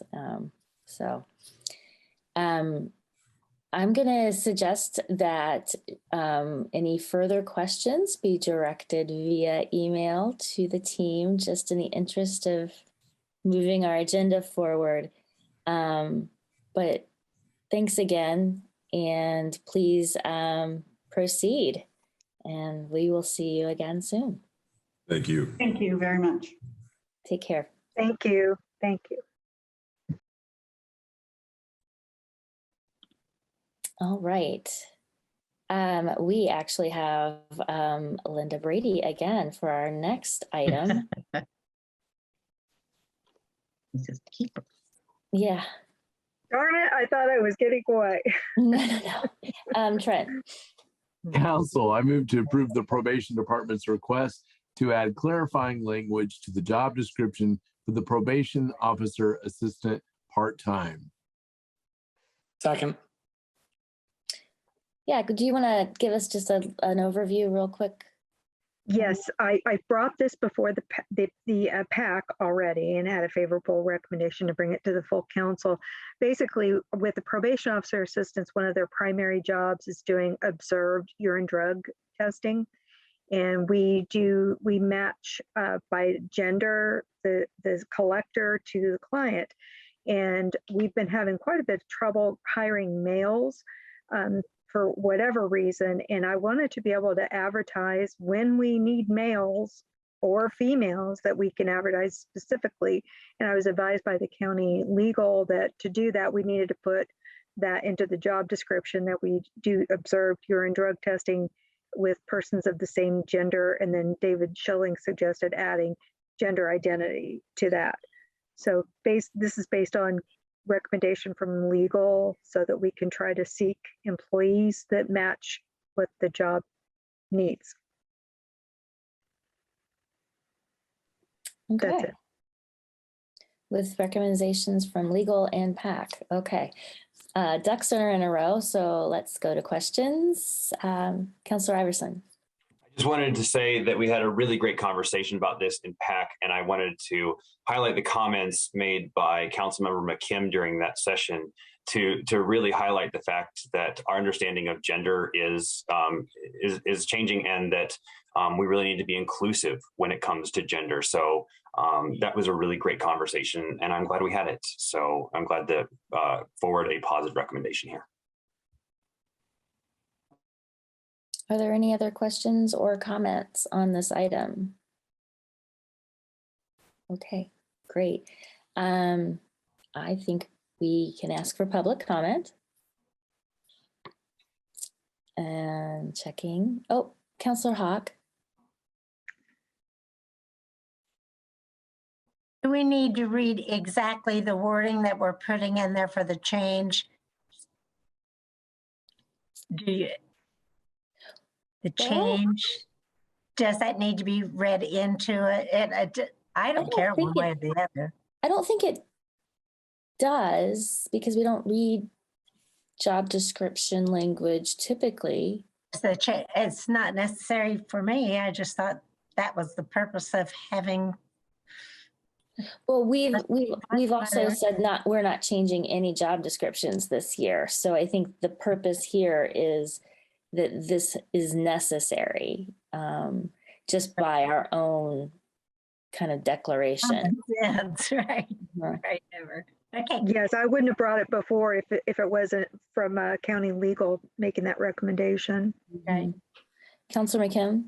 I just want to make it clear that the position description with the changes we've discussed were published in the packet. So we're not making any changes from what's already been published. Otherwise, I would agree with Councilor Hawk. If we were making a change here on the floor, then we would need to read that change. But that change was made during the committee, has already been published. If any member of the public wanted to see it, could just look at the packet. The packet. Okay. Great. Any other comments? Any public comment? And could we have a roll call vote, please? Counselor Deckard, Yes. Counselor Wiltz, Yes. Counselor McKim, Yes. Counselor Munson, Yes. Counselor Hawk, Yes. Counselor Iverson, Yes. Counselor Crossley. Yes. Motion passed unanimously. Thank you very much. Thank you. And now in our journey through this meeting, we come to item 11, the Aviation Department. Council, we've received the 2021 Aviation Annual Report. And now we're going to hear from Carlos Laverty, our Airport Director, to give us a brief report from his department. Welcome, Carlos. Hi, good evening. Good evening, everybody. Thanks for having me. Thank you for coming. Yeah, my pleasure. I was just brushing up on my Russian while I was waiting. So, so I've been asked to give a brief presentation on our annual report, and I really appreciate the opportunity. I think it's an excellent opportunity for myself to kind of get in front of the council and just talk about things that have happened and what we're looking forward to. And I hope we get the opportunity to do some of this a little bit more often. One of the things that I've learned when putting this presentation together was just how terribly long-winded I am. I had about 19 or 20 slides, and I said, hey, I'll save everybody a little bit of time and I'll record the PowerPoint presentation. And I hit save to video, went to lunch, came back and found out I had a 35-minute presentation. So this afternoon, I spent a few, I compressed it down to 14 minutes just to be able to make it presentable tonight. So TSD has that presentation, they'll play it. It might seem a little bit choppy, and that is why I had to cut that thing in half to make it fit tonight. But I'll be available for kind of a little bit of Q&A after the presentation, and I hope it makes sense. Great. I guess that's the key, the cue there. Hopefully it plays. I don't know who's got it. Yes, TSD, I think you've got it. Yeah. If it doesn't, if I could probably screen share it. I've got it here somewhere. I know I have it. TSD, did you receive my email? Kim, you want to screen share it? Yep, I'll do it. Okay. Oh, there we go. Someone's going here.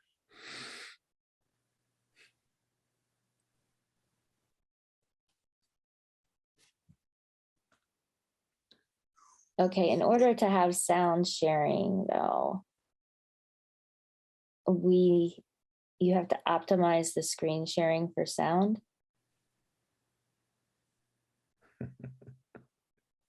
And it's just it's a toggle at the bottom when you start the screen share window.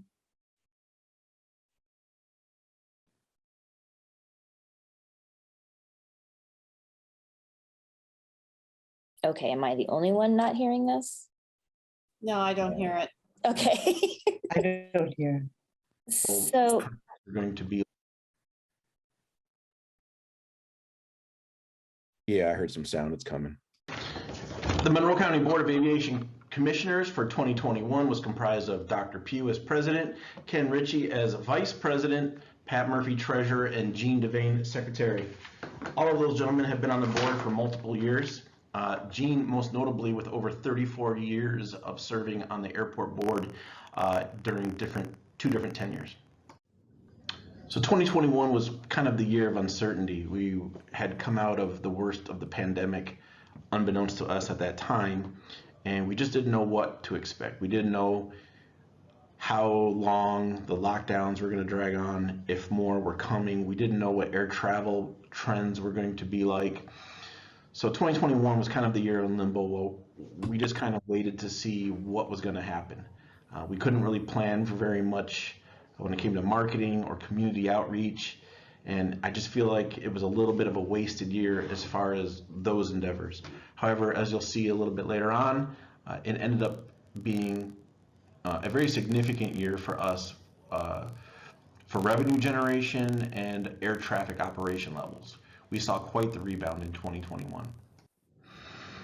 Coming out of the pandemic in 2021, the Monroe County Airport, along with thousands of airports across the country, was the recipient of several COVID relief grants and from bills that came out of Congress to kind of help stabilize and prop up our country's transportation infrastructure. The first bill was the CARES Act grant in I think the early portion of 2020. It was a $10 billion bill, and the Monroe County Airport's share of that was $69,000. Didn't have too many stipulations. So far, we've only used 15 of it for some upgrades on our air traffic control recording system, the radio recording system. The next bill we received came out at the very tail end of 2020. It was the CRRSAA, quite the mouthful. That was a $2 billion bill. Our portion of that was $57,000. We started seeing more stipulations on that, specifically for COVID sanitization and facility cleaning. And then in early 21, we received the ARPA grant. That was a $30 billion bill out of Congress. Our portion of that was $59,000, even more stipulations. Each bill got subsequently more restrictive about how we can use those dollars. We're actually still waiting for some further clarification from the FAA on how to best use those dollars. So we have not touched those yet. We are still sitting on those until we get some solid word on the best uses and the best authorized uses of those dollars. In 2021, the airport acquired a wonderful piece of software, VirTower.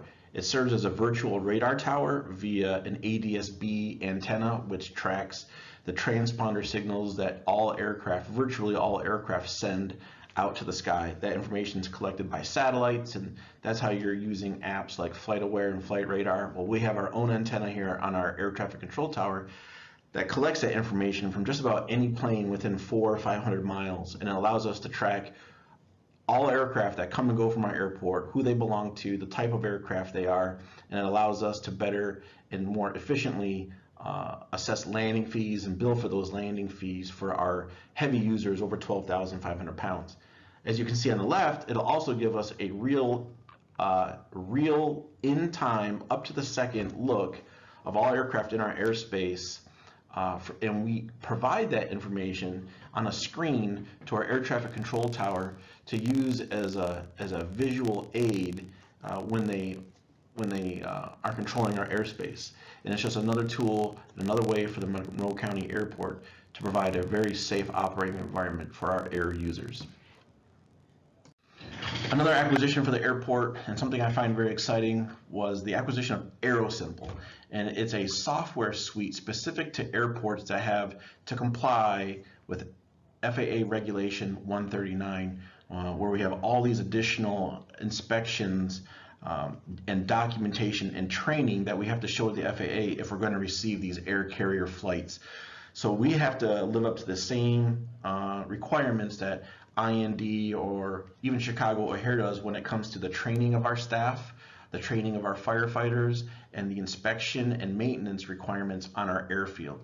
And it's because we service these airliners, these air charters, when the Big Ten teams come and go. So this software suite for inspections, the documentation of training replaces binders and binders of handwritten notes and materials and logs that we've collected over the years, and it puts it all in this cloud-based suite that we can then go on and update items on our iPads, our iPhones, and our computers, and it's all saved in the cloud, and we can use it remotely when we're out on the airfield doing our inspections. It's wonderful. Our FAA capital improvement project for 2021 was the main runway lighting replacement. As the council should recall, our main runway lighting system had reached the end of its useful life, was no longer able to be maintained, and we requested a pop-up project with the FAA to basically put this to the top of our list. It was approved with a lot of support from the community and our legislators writing letters to the FAA to help justify this project leapfrogging the rest. About $3 million. It replaces all of the cabling, circuitry, incandescent lights, the hundreds of lights on our main runway, the incandescent directional signs, and it replaces everything with new cabling and state-of-the-art LED technology for the main runway. It was approved. However, due to COVID, there were a lot of material shortages that still exist today. So until we have enough material in place, which we expect to be April, that project with the FAA's approval has been pushed back to begin early summer of this year. We're really excited about this project. It'll really increase the reliability and functionality of our main runway lighting system. As a note, for 2022, we're going to submit for the taxiway, the main taxiway that parallels the runway. We are going to submit to convert that entirely over to LED lighting as well. At the end of 2020, there was a lot of certainty going into the next year, all related due to COVID. We just didn't know what was going to happen with air travel and here locally. So the airport thought it prudent to just keep our budget flat, not put any additional burden on the county for support going into 2021. That budget was approved flat, except for whatever personnel adjustments were required by council. The airport collects 9 cents per gallon of fuel sold out here, and our 2 FBOs sell all the fuel, BMG, Aviation, and Cook. And as you can see, when COVID hit 2020, we took a significant hit to that fuel revenue. However, we just had our second best fuel year in the last 10. So this is very promising. We're really excited to see this, and I think it's a signal of a strong rebound, at least in air travel post-COVID. Wanted to cover this graph. It looks worse than it is, and here's why. In the past, the airport showed what was billed in that year, and that went on the graph. Beginning in 2020, I insisted that we put down what we receive, what we have receipts for. So this graph should catch up in time. It just looks worse than it is, and I wanted to make sure we cover that. ARF revenue, by the way, for those who don't know, that is the money that we collect for providing aircraft rescue, firefighting, standby services when we have an air charter come in, an aircraft with 30 or more seats. And it's pretty much all the Big Ten teams, either IU coming or going, or a team that's playing IU when they charter with one of the airlines. Looks worse than it is. I want to make sure we cover that. Another graph that I wanted to explain was our landing fees. As you can see, we're collecting significantly more landing fees in the last year, but there's another reason for that. The airport is enforcing the collection of those landing fees like never before. In the past, although we had the right to collect on landing fees on aircraft, they really weren't. The airport really wasn't, unless it was an air carrier aircraft. We collect a certain amount of a landing fee based on landed weight of that aircraft over 12,500 pounds. Well, we're enforcing that like never before with systems like VerTower. It's really enabled us to track aircraft that come and go from the airport like we have never been able to in the past. So with that, you can see the significant increase in landing fee revenue for the Monroe County Airport. This shows what we received for land leases where someone has decided or wanted to build their own private hangar and just lease the land from the airport. There really hasn't been very much new development when it comes to private hangar development or any kind of land leases that may be non-aeronautical. This is one of those things that we're looking to focus on here in the near future, especially when it comes to the 55-acre parcel that was acquired in 2018. We're really looking hard on working with the county and county planning and city to see that property developed. This number is on hangars that are built and owned or have been acquired by the Monroe County Airport over time and that we lease back out. This is our 48 T hangars and several other corporate box hangars that we have on property that we own.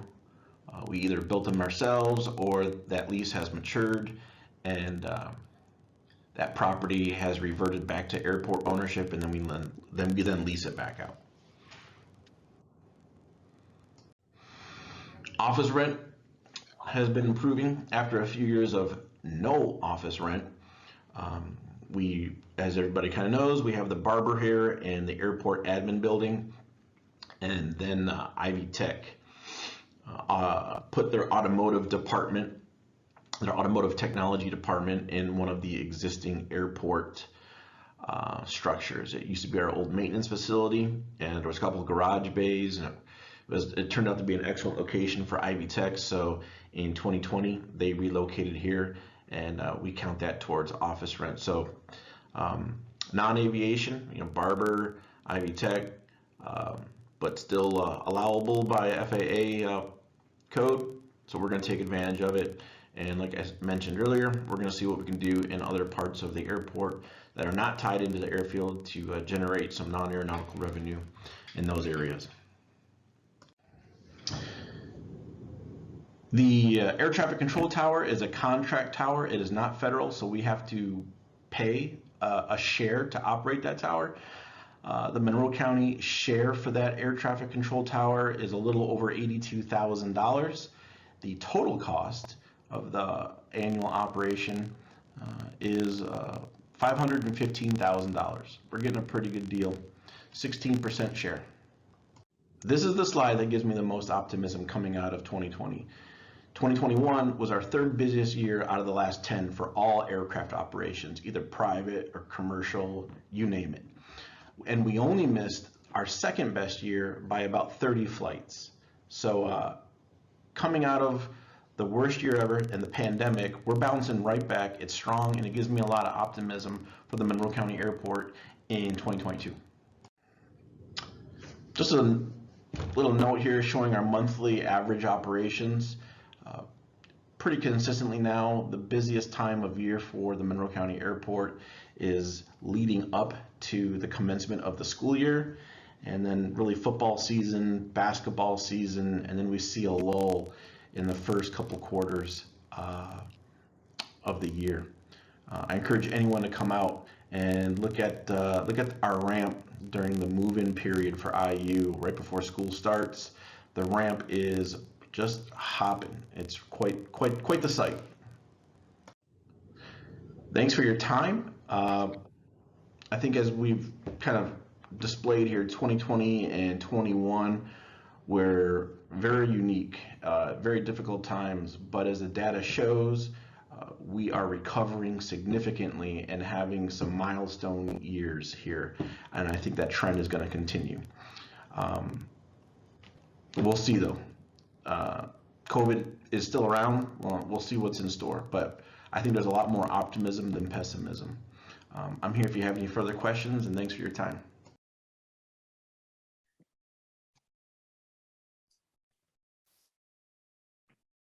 Thanks, Carlos. That was very interesting. Very well done.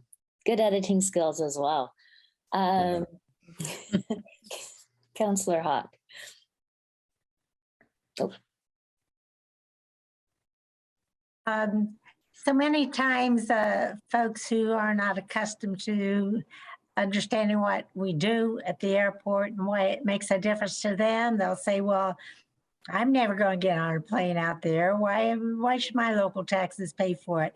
And what this is all about is, if you heard when Mr. Lafferty is going through what's happening out there, we know this is all about making good jobs available. We're not going to grow the kind of jobs that we want in this county and what we've been able to grow simply because we have the airport. These folks would not be moving here and bringing their jobs here if we didn't have this airport for their transportation for people to come in and out, as well as what's going on out at IU all of the time. And we just have so much to be grateful for that we had and have had for years. People who cared about the airport made sure that we made it a viable part of our job creation. So whether you ever use that airport or not, you are using what that airport is providing, which is the jobs in tourism as well. I mean, you understand, you heard what he was talking about, how it helps create the tourism dollars. So, yeah, we not only bring in the big charters, for the teams and, folks coming to watch games, but we receive a significant amount of corporate flights, people, flying in on jets for, big business meetings, big business decisions. We have some very large business entities in the community, and they don't always, drive their executives to fly out of IND. They're executives who, are paid, pretty well, and they can't afford to have them sitting in a car, back and forth to Indy multiple times in a week. They're utilizing this airport to get their job done, their deals made. So you're right, Marty. There's so much that this airport, offers to the community. This, 6,500, foot long strip of asphalt really connects Bloomington to the world in a way that, the interstate can't, and IND can as well. Councilor McKim? First of all, Carlos, thanks. Terrific report. This was really interesting.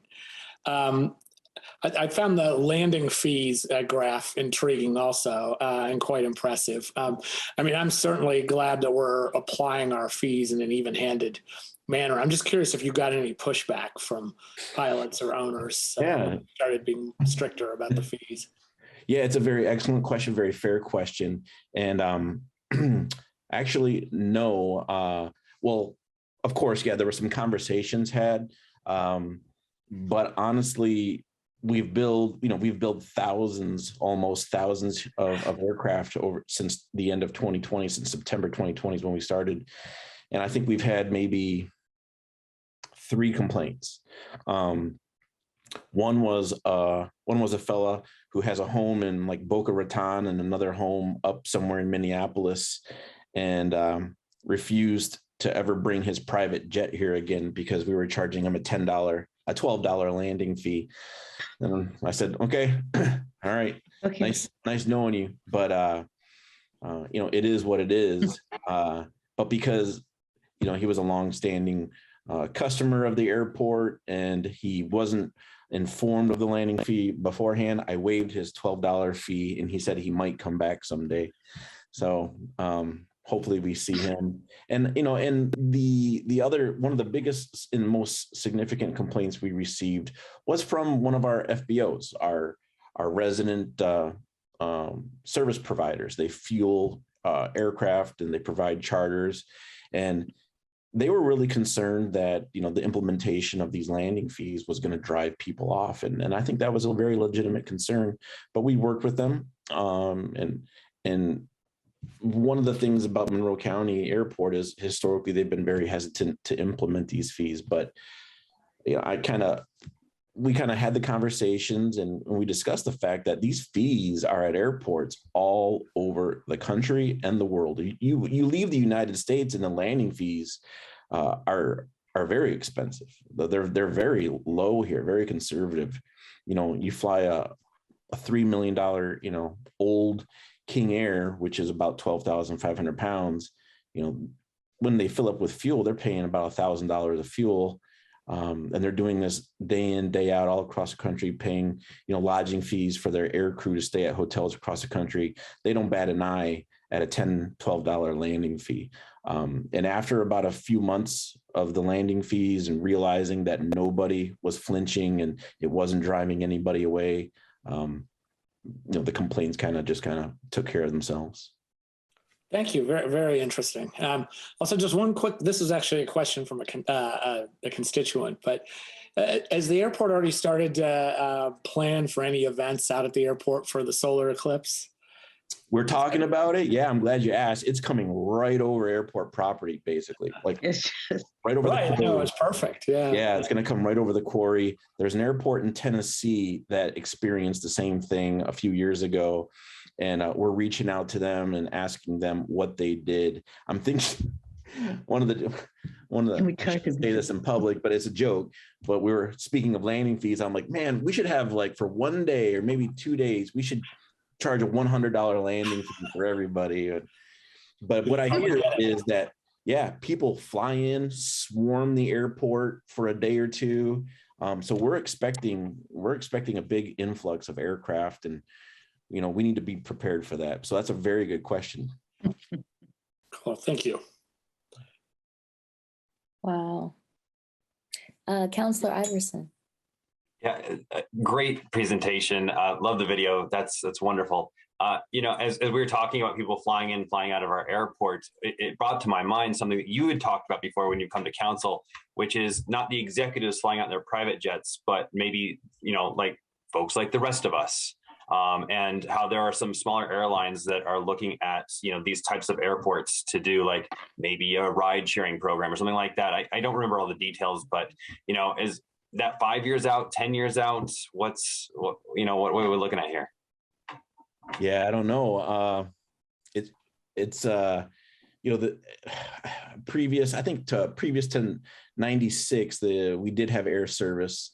I'm a little fuzzy on that, but there was a point in time, and it was heavily subsidized. And if you get over a certain amount of passengers a year, that airline, it's an air service development program, and the FAA has this program where an air carrier will go to a smaller community, and if they reach, I can't remember the threshold off the top of my head, but a certain amount of passengers, let's just say it's 30,000 a year. If they hit that benchmark, they get $1 million from the FAA to keep it up. And air carriers will make this gamble from time to time in different communities. And sometimes they win, sometimes they lose. They don't like losing. So more and more their decision-making is getting a little bit conservative when it comes to the air service development situations. But like you said, we had talked about this before, there's this new crop of airlines that are popping up. It's called, they're called boutique airlines. And they don't fly out of a terminal per se. They kind of fly out of a hangar, but there's a red carpet and there's some sofas in the hangar. They make it comfortable, but they do it kind of on the cheap.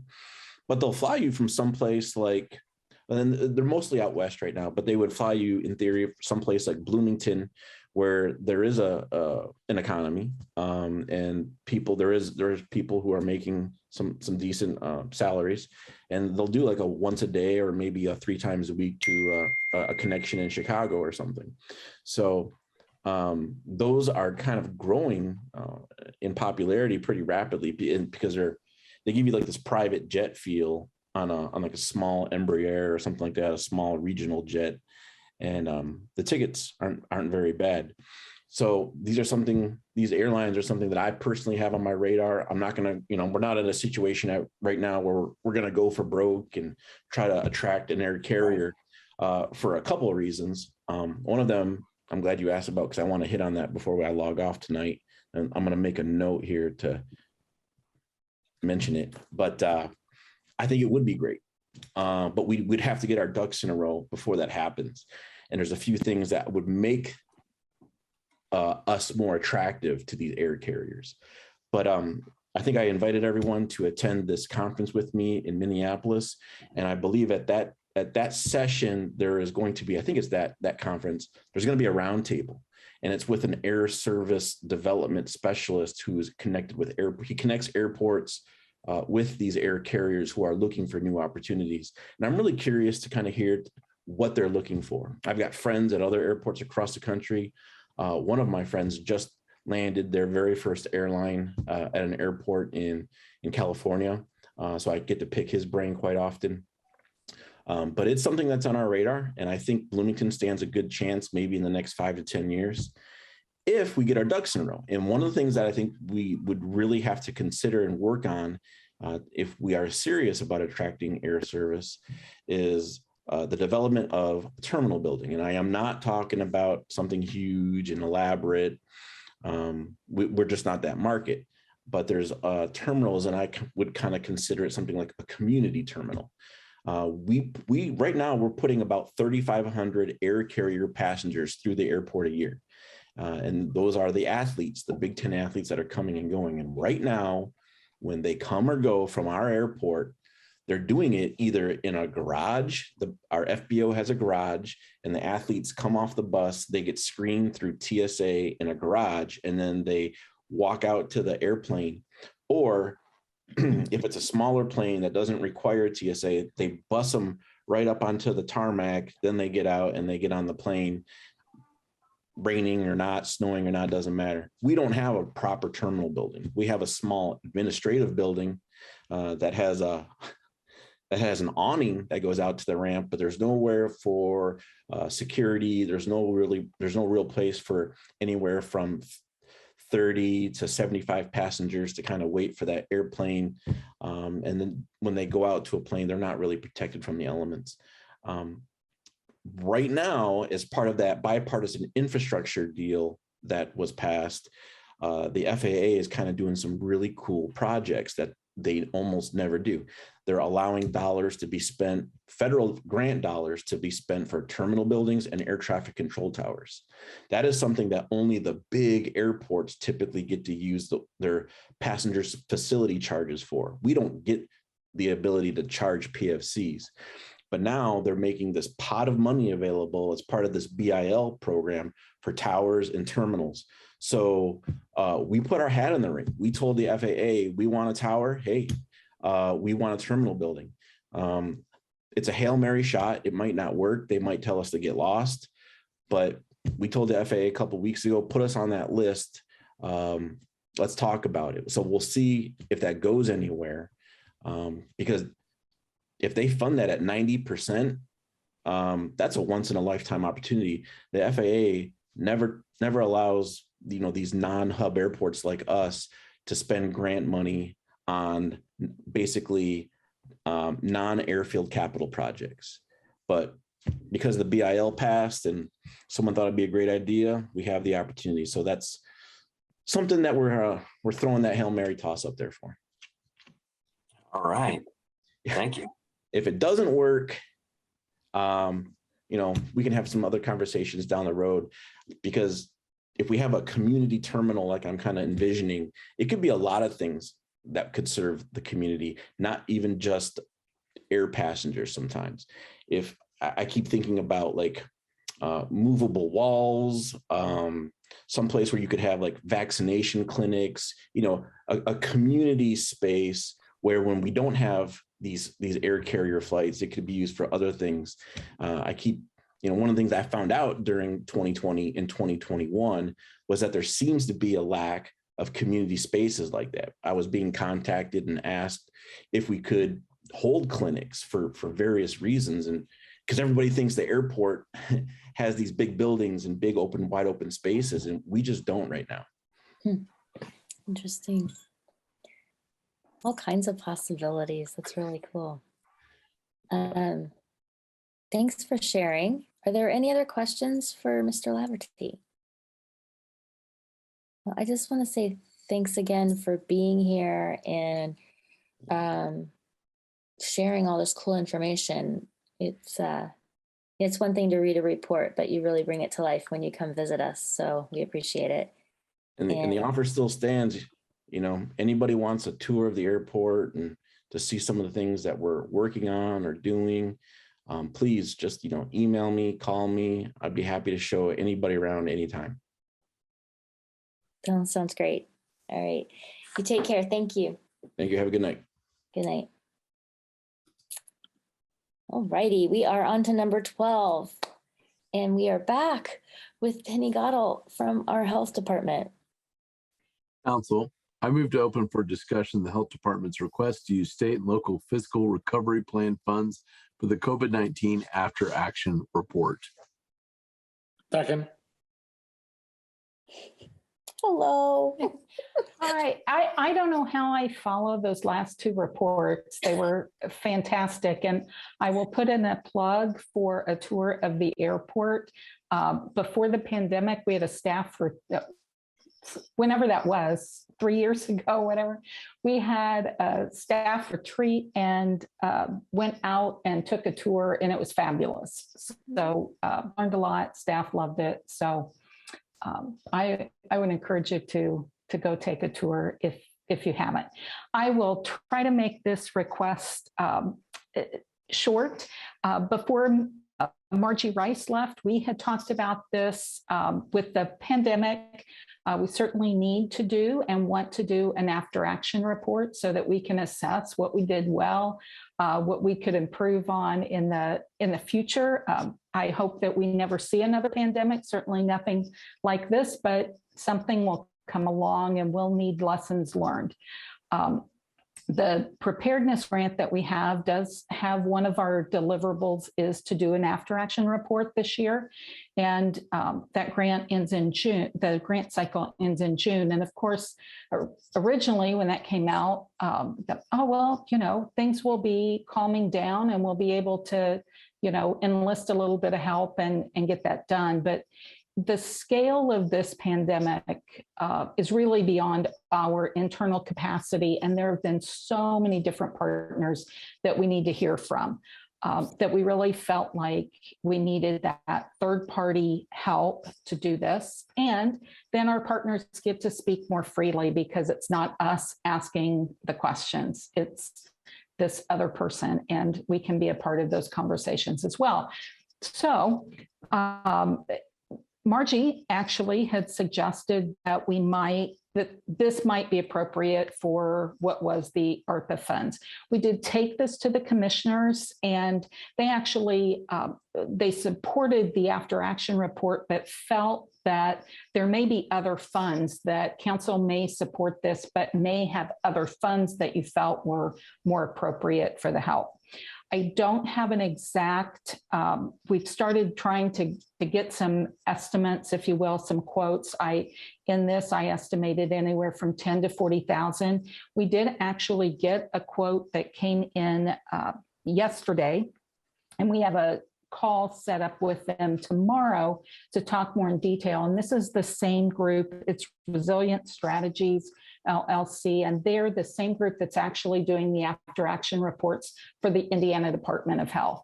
So certainly this would align with the process that they're using for that. And it came in at just under $7,000. So I was shocked at that price, seemed very reasonable to me, but we're just here to request if there are funds that you have available that you would be willing to put towards this after action report. Okay. Are there any questions or comments from council? Councilor McKim. I guess my thought on this is there's sort of 6 of one, half a dozen of the other, which fund it's paid out of. In general, I always think we should use the most restricted funds first, if it's available, in which case that probably the SLRF funds are slightly more restricted than general fund, but not by a lot. They're really, in a way, it's kind of interchangeable. So, I'm certainly fine paying for it out of SLRF if the commissioner supported that and added it to the plan, or out of the health general, or which is essentially interchangeable with the general fund on a year-to-year basis. So I don't have a strong opinion other than I support the need to do the report. Councillor Munson? Hi, Ms. Cottle. You and your department have done amazing with winning grants that support so many important services for our community. Is there any chance that there would be a grant from the State Department of Health or the U.S. Department of Health for just what you have proposed? Well, we certainly may be able to use, we may have some leftover preparedness funds that we could put towards this so that we could pitch in on that. At this stage of the game, I think even looking for a grant and putting in an application and getting it, it would be pretty pushing that deadline of when it needs to happen. Okay. And we're certainly very willing to put in whatever funds that we have available. But when we started, looking at this and thinking about the potential, the number of partners to talk about, and every time you have another focus group, that's more money, and it's a bigger report, that may be more than what we would have available. Okay. Thank you.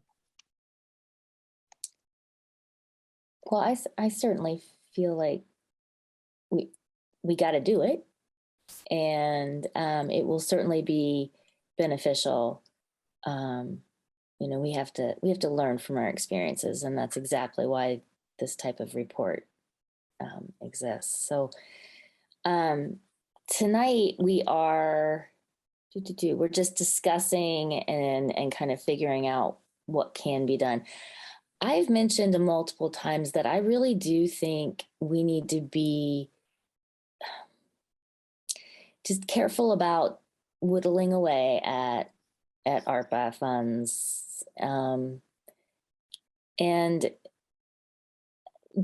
Councillor McKim has rightly talked to me about, it's all money. And, so, I mean, it does make me a little less protective of that. I'm not gonna die on this hill of we can't spend one fund over the other. So, and especially for something around closer to $10,000, that sounds easy to do. Are there any other comments from other councilors? Oh, Councilor McKim. I mean, I guess if it is truly, if nobody really has a strong opinion one way or the other, then it's probably easiest to just do an additional appropriation out of the health fund, because that was only going to take one step, while putting it in SLURF is going to take two steps. It takes the commissioners to amend the plan and then the appropriation. So, just from the simplicity's sake, you just do an additional appropriation out of health general or something like that. And health general, it really is ultimately equivalent with county general, because we could just, we just adjust the levy the next year. Councilor Iverson. And the only other thing I would add to this is, whether it's going to be a $7,000 cost or a $40,000 cost, I think changes it dramatically. So, kind of zeroing down on what this is going to cost to be helpful.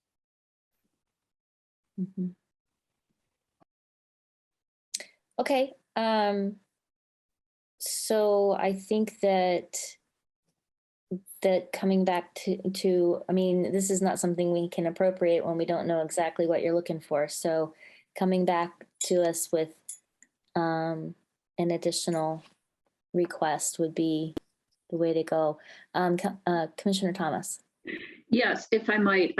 We are supportive of getting this report done, and we really wanted to bring a total to you with this request at your March meeting, so we can get this moving. But if we hear that you all want to do to use the state and local recovery funding money, we are happy to address that at one of our meetings. We meet every week, so we can address that before you meet in March, if that's your preference. That's really why this is on here, so we could find out if there's a step you need us to take, we're willing to take it. So thank you. That makes sense. Thanks. I'm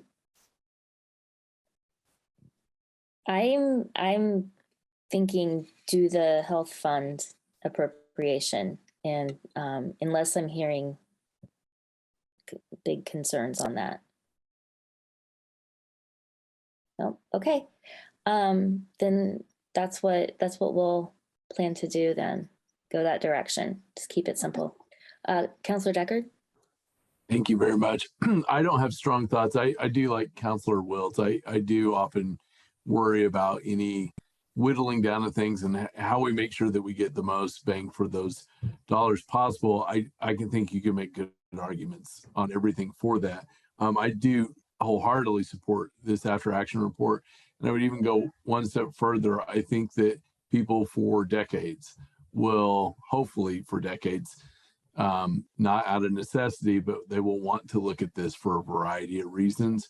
And I almost would recommend depositing it in places like the History Center, of course, the paper, just places where folks can go back and look. I think we've been doing a lot of that backwards looking to about 100 years ago, and particularly all the awesome response that you and your department and all those things that you dealt with after you did that retreat out at the airport, which, you know, as I look at the clock, digital clock here, it seems like every meeting I'm in Zoom for council looking at that digital clock and thinking it was about March, about 2 years ago, when all that kind of started. So anyway, it's not lost on you, but I think people will want to look at that for some time. Absolutely. Any other comments? Okay. Thank you. Thanks. And Appreciate thank you for wading through the meeting, beginning and near the end.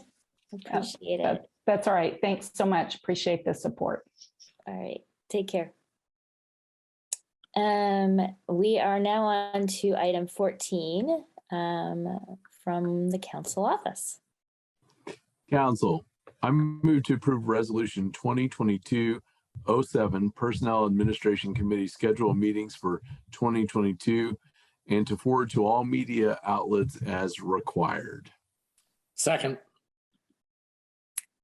Any questions about this meeting announcement protocol? Councilor Iverson, your hand? Already talked about it. It's all good. Okay. Then any public comment on this item? And let's have a roll call vote. Councilor Iverson, Yes. Councilor Munson, Yes. Councilor Deckard, Yes. Councilor Wiltz, Yes. Councilor Hawk, Yes.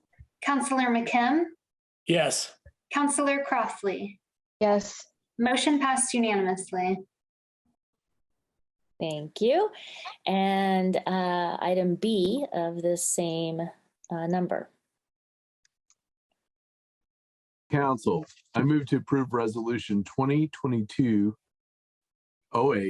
electronic attendance policy for public meetings for the Monroe County Council. Now, therefore, be it resolved that number one, the Monroe County Council wishes to adopt and follow the procedures of newly amended Indiana Code 514 1.5 3.5. Those procedures are listed in Exhibit A, which is attached hereto and incorporated herein. Exhibit A shows language that has been removed from the Indiana Code in a strike-through format, and new language is shown in bold. Number two, all members of the public shall be admitted to meetings if they wish to participate electronically and shall be able to view or listen to and participate in the meeting under the regular rules allowed for public participation. Number three, staff members may participate electronically in all meetings, including those listed in subsection I, which are meetings in which all members of a governing body must attend in person, provided there is no actual need for a staff member to be physically present at a particular meeting. Such need shall be determined at the sole discretion of the president or chair of the governing body unless a majority of the governing body votes to require a staff member to attend a particular meeting. Second. Does anyone have any question or comment about this resolution? Councillor Hawk. Yes. I really, and I shared this at the PAC meeting as well. I really believe that the community wants people to get back to work. And it's hard for us to have an in-person meeting and have staff not in person. And what if we have information we need? What if they don't have it? Whatever. We know what that's like when we get in that courthouse and we maybe need a copy of this, that, or the other thing. And it's really appropriate to have the staff there to be able to provide that assistance. In addition to which, I think if we have departments that have a request, that they also be there in person and we get back to operating in what is the best normal fashion as possible. That's my personal feeling, and you don't have to agree with me, and I'll be pleasant about it no matter what you decide, because I'm hungry. Just want to eat. Me too. Thank you. And I think that the resolution states we can decide later on that. So we're going to adopt a resolution that allows us to have discretion about staff, not requiring it, but we could say that. Is that how you read that? Everyone else? Madam President, I think that there's flexibility there with the president or chair of the governing body. And I think that reflects some of the things I've heard from particular county staff, employees, department heads. Okay. Are there any other questions or comments? Is there any public comment on this item? And let's have a roll call vote then. Councillor Munson, Yes. Councillor Iverson, Yes. Councillor Hawk, Yes. Councillor McKim, Yes. Councillor Crossley, Yes. Councillor Deckard, Yes. Councillor Wiltz. Yes. Motion passed unanimously. Excellent.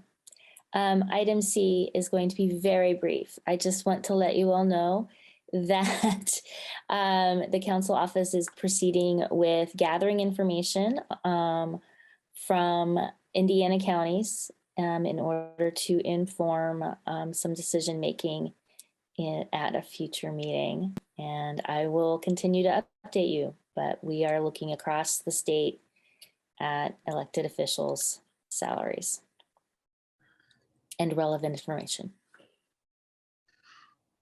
That's, if you have questions, you can ask me. Okay, I'm going to move on to council comments. Do we have anyone who would like to make a comment?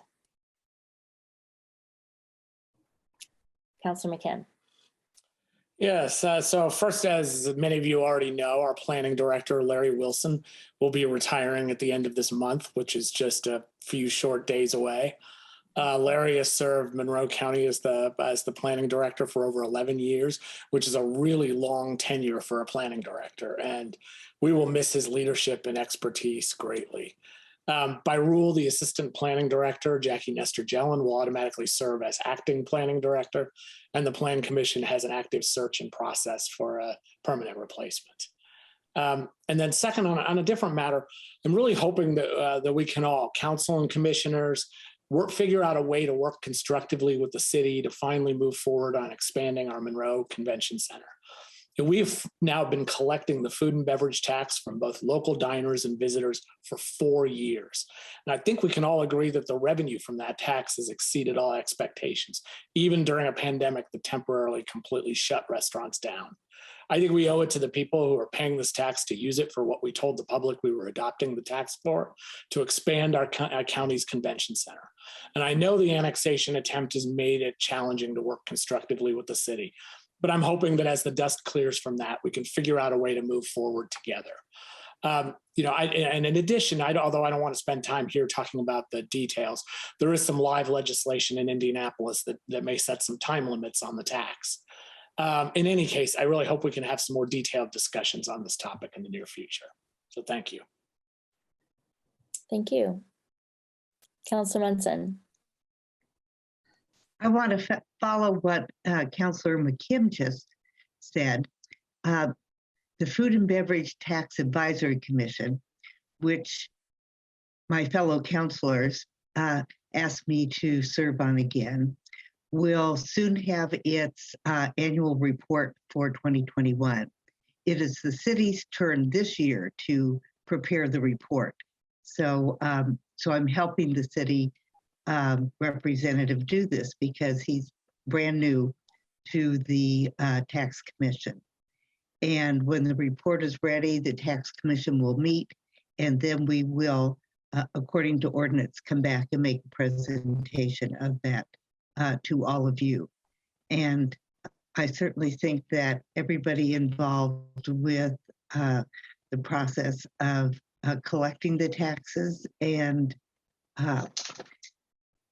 measuring where we're going to go in the future is anxious to start the process again and work towards a real expansion of the convention center for all. Thank you. Councilor Hawk. Yes, as you might know, I've been following along what's going on at the state level regarding this legislation as well. And I think what has even brought this about is because different counties, different communities have been collecting this money from the people and not providing what they said they were going to. And they even mentioned one, it'd gone on for, it was like decades or something. They kept collecting it and they never did provide what they said they were going to collect the money for. So I think that you know, putting our feet to the fire and saying, folks, either do it or quit collecting it. And I've been saying that for a while. It is not right to collect money from the public and say this is what it's for. And 4 or 5 years later, we haven't been able to move forward. And it had nothing to do for somebody said it had to do with the COVID. No, it's because people cannot seem to agree on what we're going to do. So I think whether you're in favor of growing the convention center or not, the money's being collected. Now, it's not fair to keep collecting it if we're not going to do with it what we said we were going to.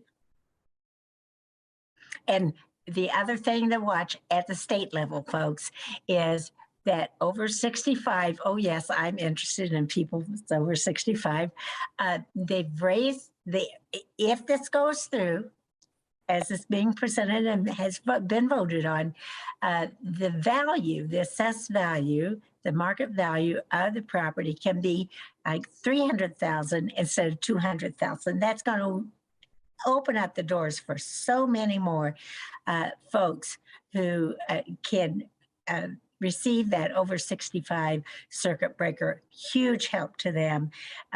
So folks, everybody try to support that. And hopefully that gets signed by the governor. I mean, there's still a lot of sausage being made, but that has got to happen. We have too many people who are really up against it. And with our market values that had jumped through the roof, even the entry-level homes are over 200,000. So thank you, state, for that help. Appreciate it. Thank you. Councilor Munson. Hold on just a minute. There we go. I think the important thing for all of us to appreciate is that we were close to resolving differences between the city and county when the pandemic began. And during the pandemic, the county used some of its food and beverage tax revenue to support the businesses in the county that were paying the tax, collecting the tax and submitting it. And I know this was a huge help to them and helped keep them in business. So our money, that is the county share, let's say roughly 10% of the total collected, is not for convention center development. Instead, it is for tourism and economic development. Thank you. Good reminder. Councillor Deckard. Thank you very much. And I appreciate very much what both Councillor McKim and Councillor Munson have brought up here. And I want to just add my voice to that chorus on this discussion. And if that gives strength to the idea, then so be that. If it doesn't, then ignore it. But here's what I would only add to that is we have a very unique community. And I think everyone can agree on this, no matter what they think politically or otherwise. This is a location, this county, this city, this area. This is a place where people want to be. And we as a community have that as a benefit over many other locations. And I hate to say that about other locations, but that's true. People want to be here. And so that's not going to change. We don't want that to change. If that does change, we have other headaches. I think it is time to get moving on this. I think that we do have to look forward to our future. We have committed to that tax, collecting that tax. As Councillor Munson has pointed out very well, that tax has been an aid in this pandemic time, which is now again on 2 years running. But just like, the daffodils that are starting to come up in my yard, a new day is potentially blooming for us. And if we keep doing the right things and watching to the right horizon, we've got better days ahead. So I think it's time. And I appreciate very much Councillor McKim bringing this up today. I think it was time for that to be said a little bit more publicly, and I appreciate his leadership. Thank you. Does anyone else have comment to share this evening? Okay. In that case, thank you all for persevering. And this is adjourned. Take care.